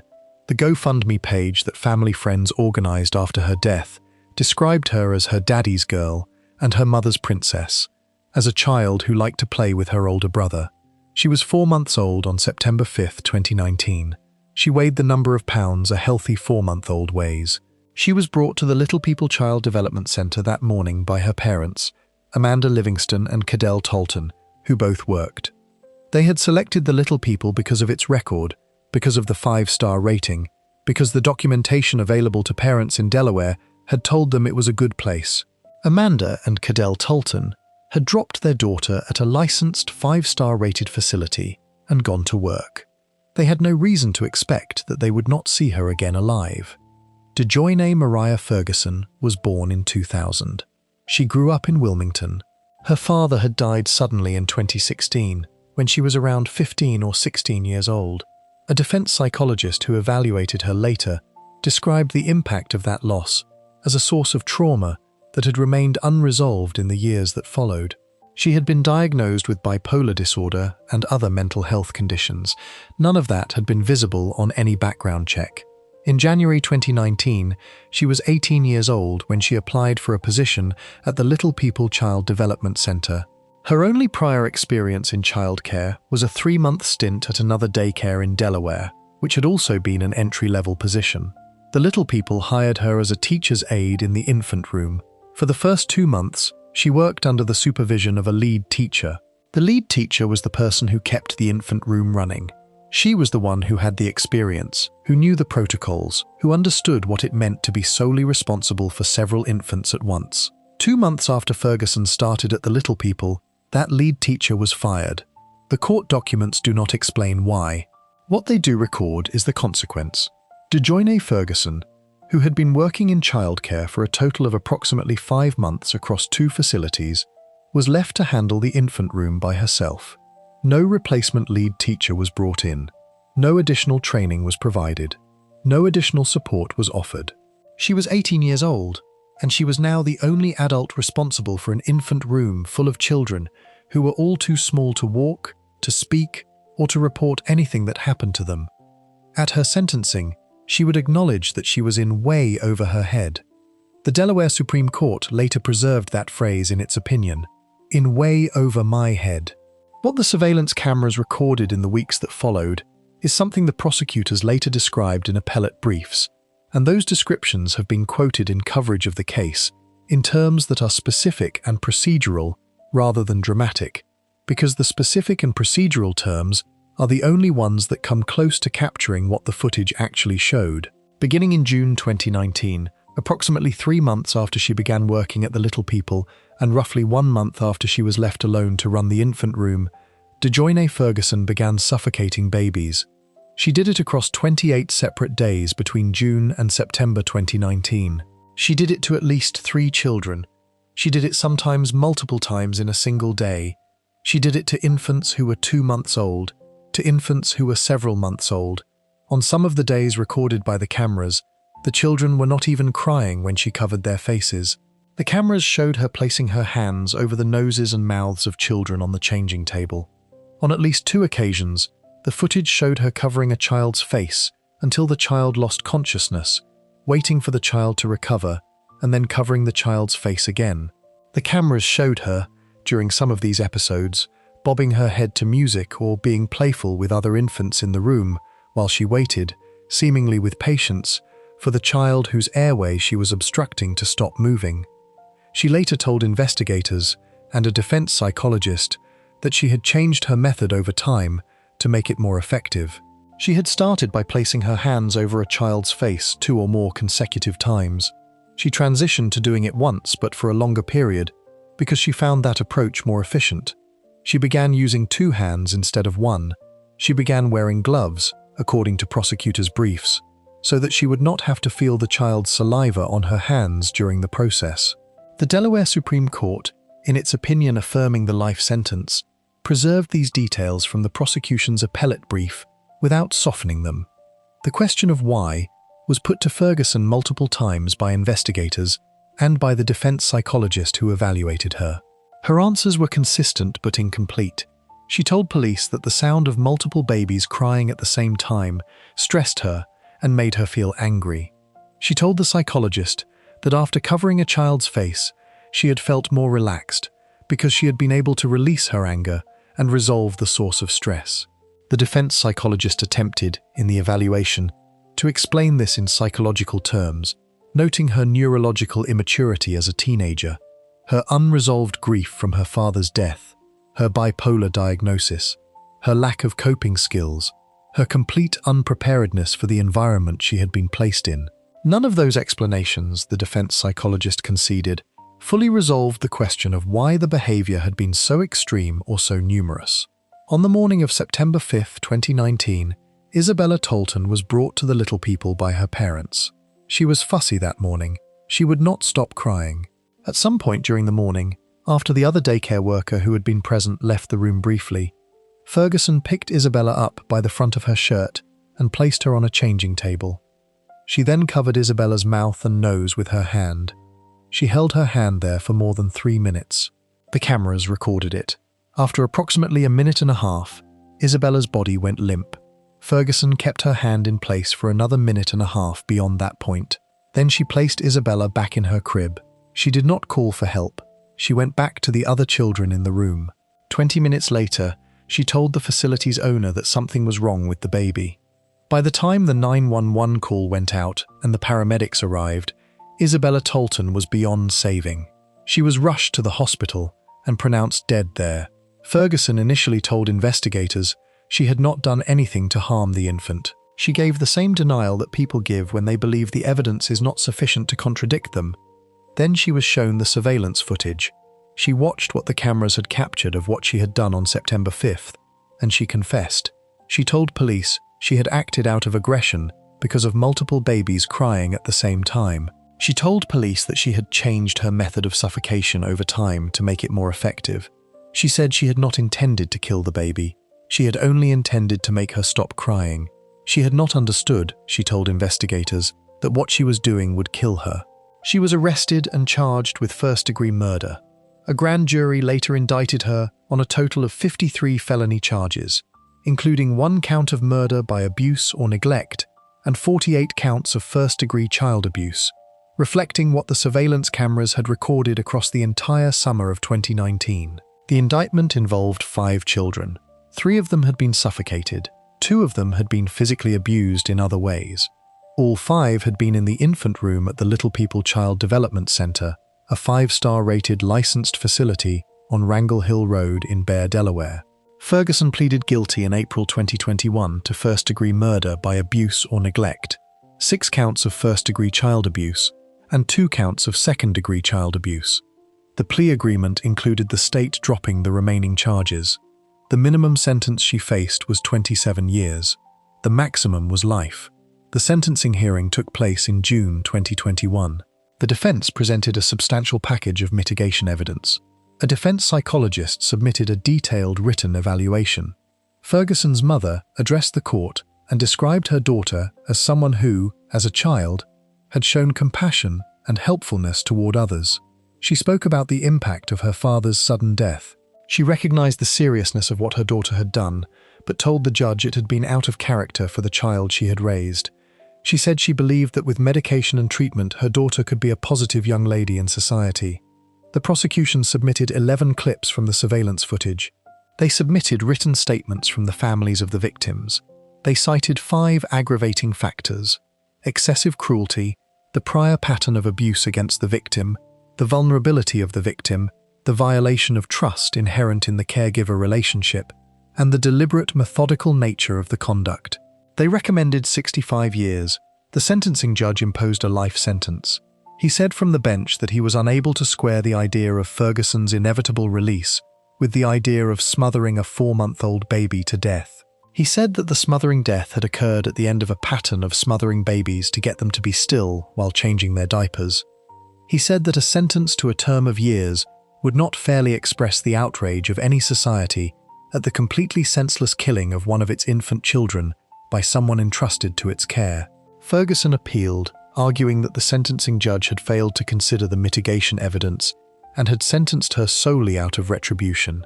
The Delaware Supreme Court, in a decision issued in August 2022, rejected that argument in full.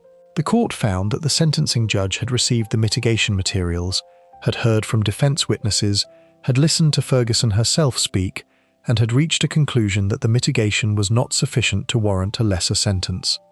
The court did not find that his mind had been closed. It found that it had been open and unconvinced. Justice James Vaughan wrote for the panel that, while it was clear the judge had not been persuaded by the mitigation evidence, the record did not support a conclusion that he had ignored it or sentenced Ferguson with a closed or vindictive mind. DeJoyne Ferguson is serving a life sentence in a Delaware correctional facility. She was 18 when she started at the Little People and 19 at the time of Isabella Tolton's death. She is in her mid-20s now. She will spend the remainder of her life behind bars. The parents of Isabella Tolton filed a civil wrongful death lawsuit against the Little People Child Development Center and its operators. The lawsuit argued that the facility had failed to properly supervise, manage, and ensure safety for the children in its care, and that it had hired and retained an employee who was incompetent and inexperienced. The Little People's license was suspended immediately after Isabella's death by the Delaware state authorities, then reinstated weeks later after the state determined that the threat to children's safety had been eliminated by Ferguson's arrest. There are 26 complaints on record against the facility between 2008 and September 2019. The state had substantiated 2 of them. The 5-star rating had remained in place through all of it. The Delaware Attorney General at the time of the case, Kathy Jennings, described it in a statement issued after the sentencing as among the most chilling and emotionally challenging cases her office had ever prosecuted. She said it was one of those cases that made you hold your kids tighter. She said that DeJoyne Ferguson would be in prison for the rest of her life, and she acknowledged that the road ahead was still long for the families who had suffered. Isabella Tolton's parents have continued to grieve privately in the years since. Her older brother grew up without her. Isabella would have been 5 years old in 2024. She had been at the Little People for a small fraction of her short life. The facility had a 5-star rating. Her parents had done everything a parent is supposed to do. They had researched, they had chosen carefully, they had dropped their daughter off at what the state of Delaware had certified, in writing, was one of the safest childcare environments available to them. Before we move on, if you're enjoying this analysis, please consider subscribing. It helps the channel tremendously. The next case takes the story to the suburbs of Atlanta, Georgia, where a woman named Amanda Hickey ran a home daycare called Little Lovey out of her house in Dunwoody. On the afternoon of February 3, 2021, she placed a 4-month-old boy named Charlie Cronmiller face down in a play yard for a nap and left him there, unattended, for more than 2 hours. The cameras inside her home recorded everything. The footage of what she did to the other children in that room on the same day is what turned a tragedy into a criminal case. Case 9. Amanda Hickey Dunwoody is an affluent suburb in DeKalb County, just north of Atlanta, the kind of community that incorporated as its own city in 2008, after years of residents feeling underserved by the county. It has good schools and good parks and streets, where the houses have double garages and the lawns are kept. Leisure Lane is one of those streets. It is a quiet residential road, the kind of address where the neighbors know each other, and where people feel comfortable enough to recommend a small home business to friends who are looking for childcare. Amanda Harris Hickey had lived on Leisure Lane and had been running a home daycare out of the basement of her house on that same street for 10 years. She called it Little Lovey. She had built a reputation over those 10 years that the people who knew her described, repeatedly and consistently, as impeccable. Hickey was 45 years old in February 2021. She had a background in early childhood education. She had an education pedigree, as parents later described it, that gave them confidence. She had no criminal history of any kind. The Georgia Department of Early Care and Learning's state records going back more than 4 years before Charlie Cronmiller's death showed no significant violations at Little Lovey, beyond a minor paperwork issue involving a background check on a teenager who helped occasionally. The state's licensing system had evaluated her facility and found nothing that required action. The parents who had entrusted their children to her had done their research. They had looked at the records. They had checked the references. They had asked around the neighborhood. The parents who testified at her sentencing in 2023 said they had treated Hickey like a member of their own families. Some of them had socialized with her. Some had attended her wedding, the kind of trust that builds over 10 years of good reviews and no visible warning signs. Charlie Arison Cronmiller was born to Stephanie and Eric Cronmiller in the months before the pandemic changed everything about childcare in Atlanta. He was the first child the Cronmillers had together. Stephanie later described the process of going back to work after Charlie's birth as something that required an enormous amount of trust, the particular trust that a new mother extends to another person when she hands over her infant and walks back into a world that will be full of demands on her attention while her child is somewhere else. She had chosen Little Lovey carefully. It was just up the street from their house. She had checked everything she could check. She had trusted Amanda Hickey. On the afternoon of February 3, 2021, Little Lovey was running over its licensed capacity. The facility was registered to care for a maximum of 6 children, with limited allowance for additional part-time children. According to the prosecution, the day before Charlie's death, there had been 11 children in the basement daycare. On February 3rd, there were 10. The coronavirus pandemic had created unusual demand for childcare options, and the prosecution later argued that Hickey had deliberately exploited the disruption caused by pandemic-related closures of larger childcare centers to take in more children than she was licensed to handle, charging families and increasing her income while the oversight systems were distracted. 10 children in a basement daycare licensed for 6, each one under 18 months old, most of them infants. Amanda Hickey was the only adult present.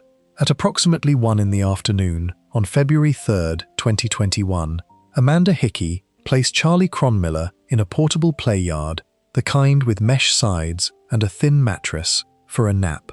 She told police when they arrived later that day that she had placed him on his back being the required and recommended sleeping position for infants under 1 year old, a guideline that has been part of every reputable infant care training program in the United States for decades. She said he must have rolled over onto his stomach during the nap. She said she had followed the rules. She said she had done what she had been trained to do. The surveillance cameras inside the daycare had been recording continuously. When detectives reviewed the footage, they saw what had actually happened at 1 o'clock in the afternoon on February 3. Hickey had placed Charlie Cronmiller face down in the play yard. She had placed him on his stomach. She had put him there in the position that safe sleep training specifically and emphatically prohibits for infants, who at 4 months of age do not yet have the upper body strength to lift their heads and reposition themselves if they have difficulty breathing. The footage showed Charlie moving in the play yard for approximately 20 minutes after being placed there. He was distressed. He was struggling. After about 20 minutes, he stopped moving. Then Hickey did not check on him. She went back to the other children in the room. She went about her afternoon. She did not return to check on Charlie until 3:45 in the afternoon. 2 hours and 40 minutes had passed. The prosecution would later put it simply, it would have taken 1 second of her life to turn him over.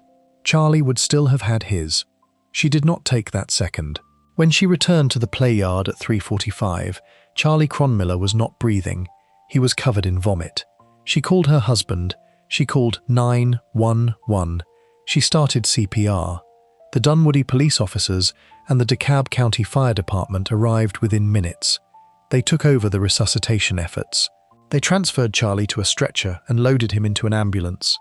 Body camera footage from the scene captured the moment his mother Stephanie ran toward the ambulance. Charlie was transported to the hospital. He was pronounced dead there. The initial investigation treated the case as a possible accident. Hickey had reported the incident herself. She had described what she said she had done. The story, if the cameras had not been there, would have been difficult to disprove. But the cameras were there. The detectives went through the footage from that afternoon and found what it showed. They then went further back through the footage, reviewing recordings from the same day, from earlier hours, from other moments in the daycare. What they found in the footage from the same day that Charlie died is what turned a case about a negligent death into a case about something more. The surveillance cameras had recorded Hickey's interactions with the other children in her care on February 3, 2021. Arrest warrants later made public describe what the footage showed in detail. Hickey was recorded holding a 7-month-old child upside down by one leg with a single hand, then letting go. The infant fell face first into the bottom of the play yard, landing on his face and head. The warrant describes the force used. Hickey was recorded grabbing a 14-month-old by the shoulder and forcing the child down, with the child's face hitting the mesh wall of the play yard hard enough that the play yard shifted. She was recorded grabbing another infant by a fistful of hair. She was recorded picking up an infant by one arm and dropping the child on its head, neck, and upper back while the baby screamed. She was recorded picking up a 6-month-old and shaking the baby twice before dropping the child into a bouncer. The victims documented in the warrants ranged from 6 months to 16 months old. The footage of those interactions was what the Dunwoody police used to build the criminal case. It was also what the parents of the other children in the daycare were eventually shown, and what they processed during those months of legal proceedings, with the particular kind of devastation that comes when a parent learns that the trust they extended was violated on the same day their child was there.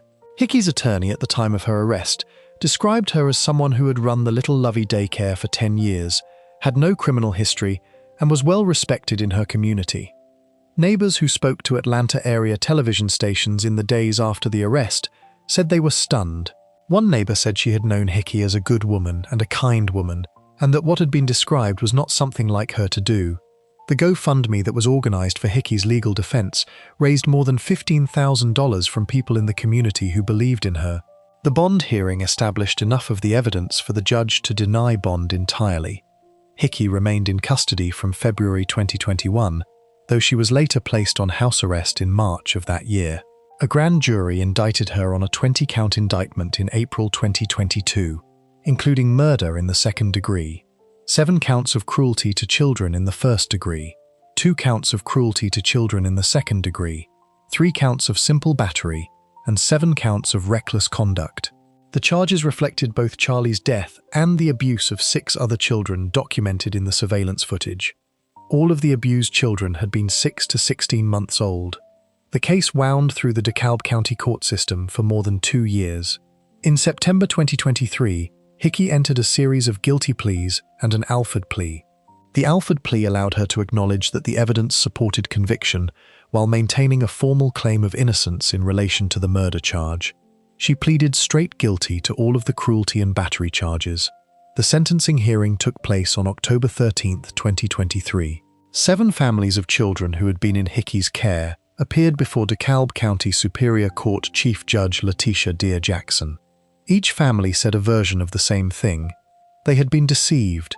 They had done their research. They had trusted her with the people they loved most in the world. Now they were sitting in a courtroom looking at a woman they had considered family. One mother, Jessica Bryant, described her child as 10 months old at the time of the abuse and asked how she could have trusted Hickey, dropped her child off every day, and been so clueless. She described finding bumps and scratches and bruises on her child over the months and having no idea what had caused them. She said she would never have answers to those questions. One family described their daughter, who had been so traumatized by her time at Little Lovey that she would soak through her diaper without making a sound, afraid that if she made noise, the person who came to get her would be a monster. Stephanie Cronmiller, Charlie's mother, was the last parent to speak. She had sat through the entire hearing. She looked at Amanda Hickey and told the court that Hickey showed no remorse. She said the only thing Hickey was sorry about was that she had been caught. She said she had been focusing on forgiving herself because she was the one who had chosen Hickey. She said she wished she could erase the memory of holding her son's lifeless hand as he lay on the hospital gurney. She said she wished she had Charlie in her arms. Then she said she had decided it was not her job to forgive Amanda Hickey. She had handed that over to God. Hickey took the stand before sentencing and said that she took absolute and complete responsibility for her conduct. She said the person in the videos was her, but that it was not who she really was. She said she had failed the families. She said these families had been smart and their relationships had been real. She said the daycare had been her legacy. Then she added that it was her legacy now. Judge Jackson described the footage she had been required to review as traumatic and disturbing. She acknowledged that Hickey had no prior criminal history. Then she sentenced her to 35 years in Georgia State Prison, 30 years to be served behind bars, and the remaining 5 on probation. Credit was given for time already served in custody and on house arrest. The conditions of her release, when she eventually becomes eligible for it, include a prohibition on any contact with children under the age of 13 and a permanent bar from working in childcare. Charlie's parents established a foundation in his name, Charlie's Army, dedicated to raising awareness of safe sleep practices for infants and to advocating for better oversight of home-based childcare operations. The two families described wondering frequently what it would have been like to raise their sons together, what the boys would have been to each other. The couple had a second son after Charlie's death. Stephanie Cronmiller has described the experience of raising their second child while carrying the knowledge of what happened to Charlie as something that she holds with her every single day. Amanda Hickey is serving her sentence in a Georgia correctional facility. The home on Leisure Lane in Dunwoody has changed hands. Little Lovey no longer exists. The basement where the surveillance cameras recorded what happened on February 3, 2021, and on other days that have been less extensively documented, is no longer a daycare. Charlie Cronmiller would have been 4 years old in 2025.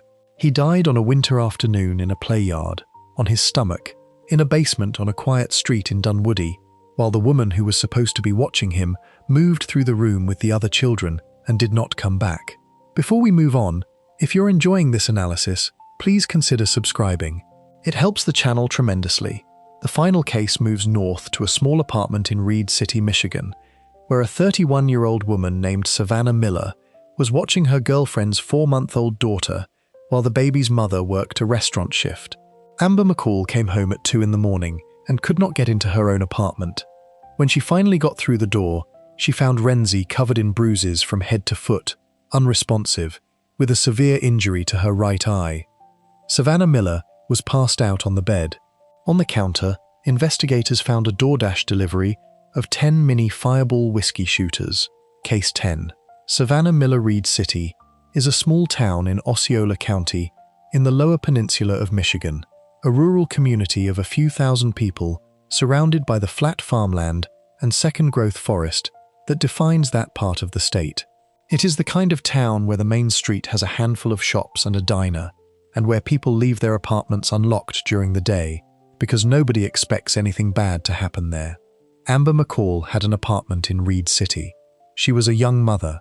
Her daughter Renzi McCall had been born in early 2024, which made her 4.5 months old in the summer of that year.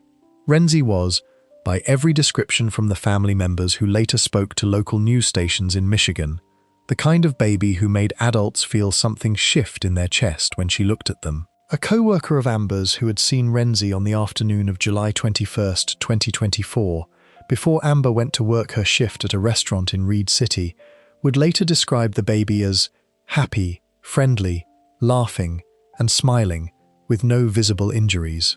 That is the last known description of Renzi McCall before her mother left for work. Amber McCall was in a relationship with a 31-year-old woman named Savannah Marie Miller. The two of them had been living together. Miller was not Renzi's usual caretaker. The baby was typically watched by members of Amber's family when Amber worked. On the night of July 20 going into July 21, 2024, Amber asked Miller to watch Renzi while she went in for her shift. It was not an unusual request between two people sharing an apartment and a life. Amber knew that Miller had a history with alcohol. She knew that Miller had been in recovery. What she did not know, because there was no way she could have known, was what Savannah Miller had decided to do that evening. Miller had been sober for 4 months at the time she was left alone with Renzi McCall. 4 months was enough time for her tolerance to have dropped significantly, something she would later acknowledge to police. Sometime during the evening, she opened her phone and placed a DoorDash order. The order was a 10-pack of 50-milliliter Fireball whiskey shooters. She had also used a THC vape pen that night and had taken 7 different prescription medications. Together, those substances added up to a level of intoxication that investigators would later describe as severe. She drank at least 8 of the 10 whiskey shooters. She told police afterward that the entire night was very blurry in her memory. She could not account for large portions of the evening. She said she recalled drinking 1 or 2 shooters, going out briefly with the baby in a carriage, and then coming back inside. After that, the details became unclear to her. Amber McCall returned home from work in the early hours of July 21, 2024, and could not get into her apartment. She knocked. She called. She yelled. No one answered. She called a co-worker to come with her. The two of them looked through a window and saw Miller passed out on the bed. They could not see Renzi through the walls of the portable play yard. They banged on the windows until Miller woke up and let them in. When Amber and her co-worker reached the play yard, what they found is described in the police reports in terms that stayed with every journalist and family member who later read them. Renzi was lying on her back, face up, on top of a blanket. She was unresponsive. She had labored, shallow breathing. She had bruises covering her body. The injury to her right eye was severe. It was the kind of injury that told the emergency responders who arrived within minutes that something had been done to this child that no series of falls or accidents could explain. Savannah Miller, once confronted, did not deny that she was responsible. She told police, directly and on record, that she fully admits she was home alone with the baby, that she is the one who chose to drink alcohol, and that obviously she is the culpable party. She said she was the one responsible for the injuries. She said they were not intentional. She said she had been intoxicated. The acknowledgement that the injuries were her doing was there from the beginning.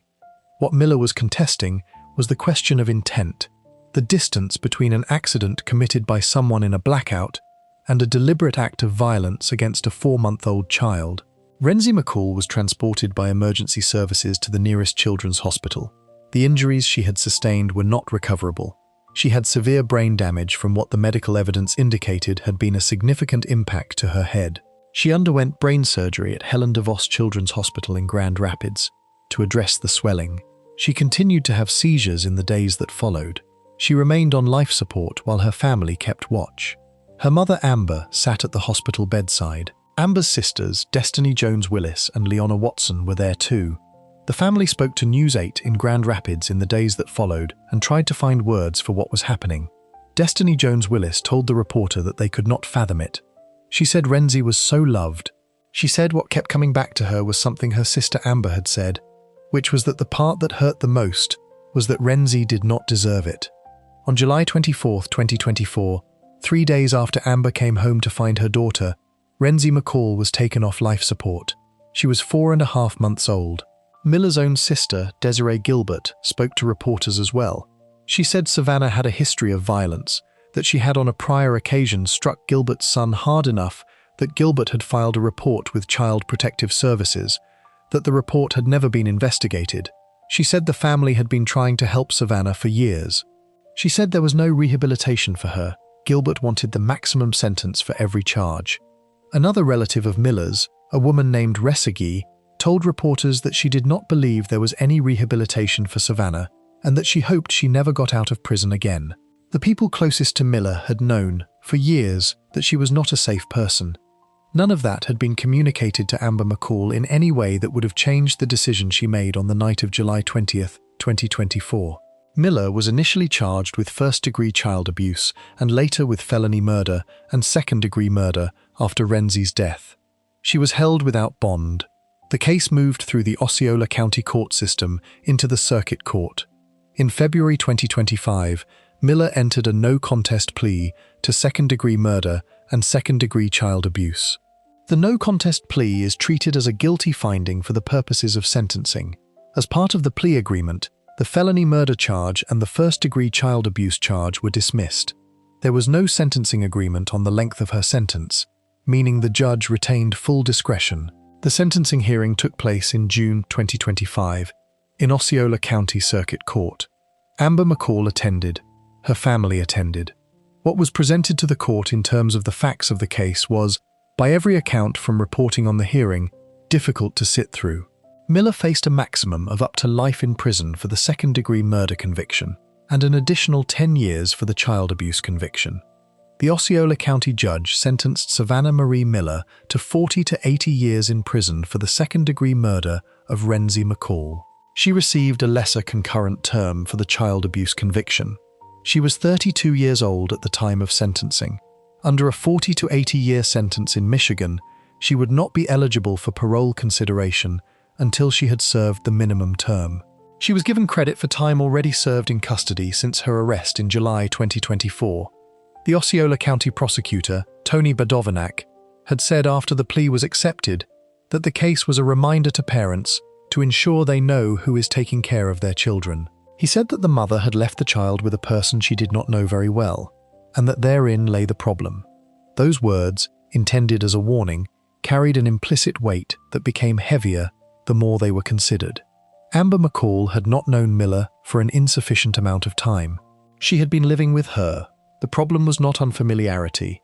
The problem was that Miller's history of violence and alcohol dependency, the history that her own family knew about, had not been visible to Amber in any way that would have changed the evening of July 20th, 2024. Amber McCall has not given many interviews in the months since Renzi's death.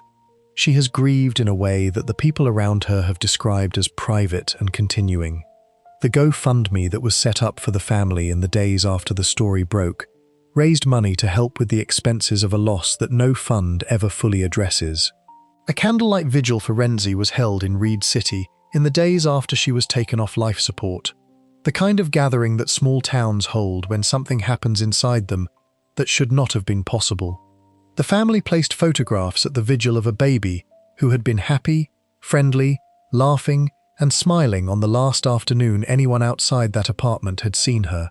Savannah Miller did not dispute that she was responsible. The court record confirms this.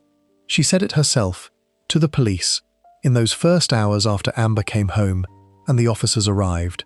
She told them she was the culpable party. She told them she was the one responsible. She said it was not intentional. She said the night was blurry. What is not blurry, and what the court records preserve with clarity, is what Amber McCall found in that play yard at 2 in the morning in a small Michigan apartment, and the fact that a 4-month-old child who had been described by the last person to see her before Amber left for work as happy and smiling was, by the time Amber got home, already beyond the point of being saved. The DoorDash order is in the court record too. 10 mini fireball shooters, ordered and delivered to an apartment where the only other person was a 4-month-old baby. Miller was 4 months sober the night she placed that order. Renzie McCall was 4 months and a half old the night the order arrived. The cases in this list came from different places, different years, different facilities, different circumstances. A daycare in Baltimore, a home basement in Dunwoody, an infant room in Delaware, an Upper West Side apartment in Manhattan, a small Michigan town. What they share is the thing that is hardest to name, which is the particular breach that occurs when the person trusted with the care of a child is the one who causes the harm. Every parent in every case had done something a parent is supposed to do. They had checked references. They had looked at records. They had asked neighbors. They had trusted the person who answered the door. The children in these cases were the most vulnerable people in any room they were ever in. They could not report what was happening to them. They could not leave. They could not call for help. All they could do was wait for the person who was supposed to protect them to do what they had been trusted to do. In every one of these cases, that person did not. If you enjoyed this breakdown, make sure to subscribe. Thanks for watching, and I'll see you in the next one.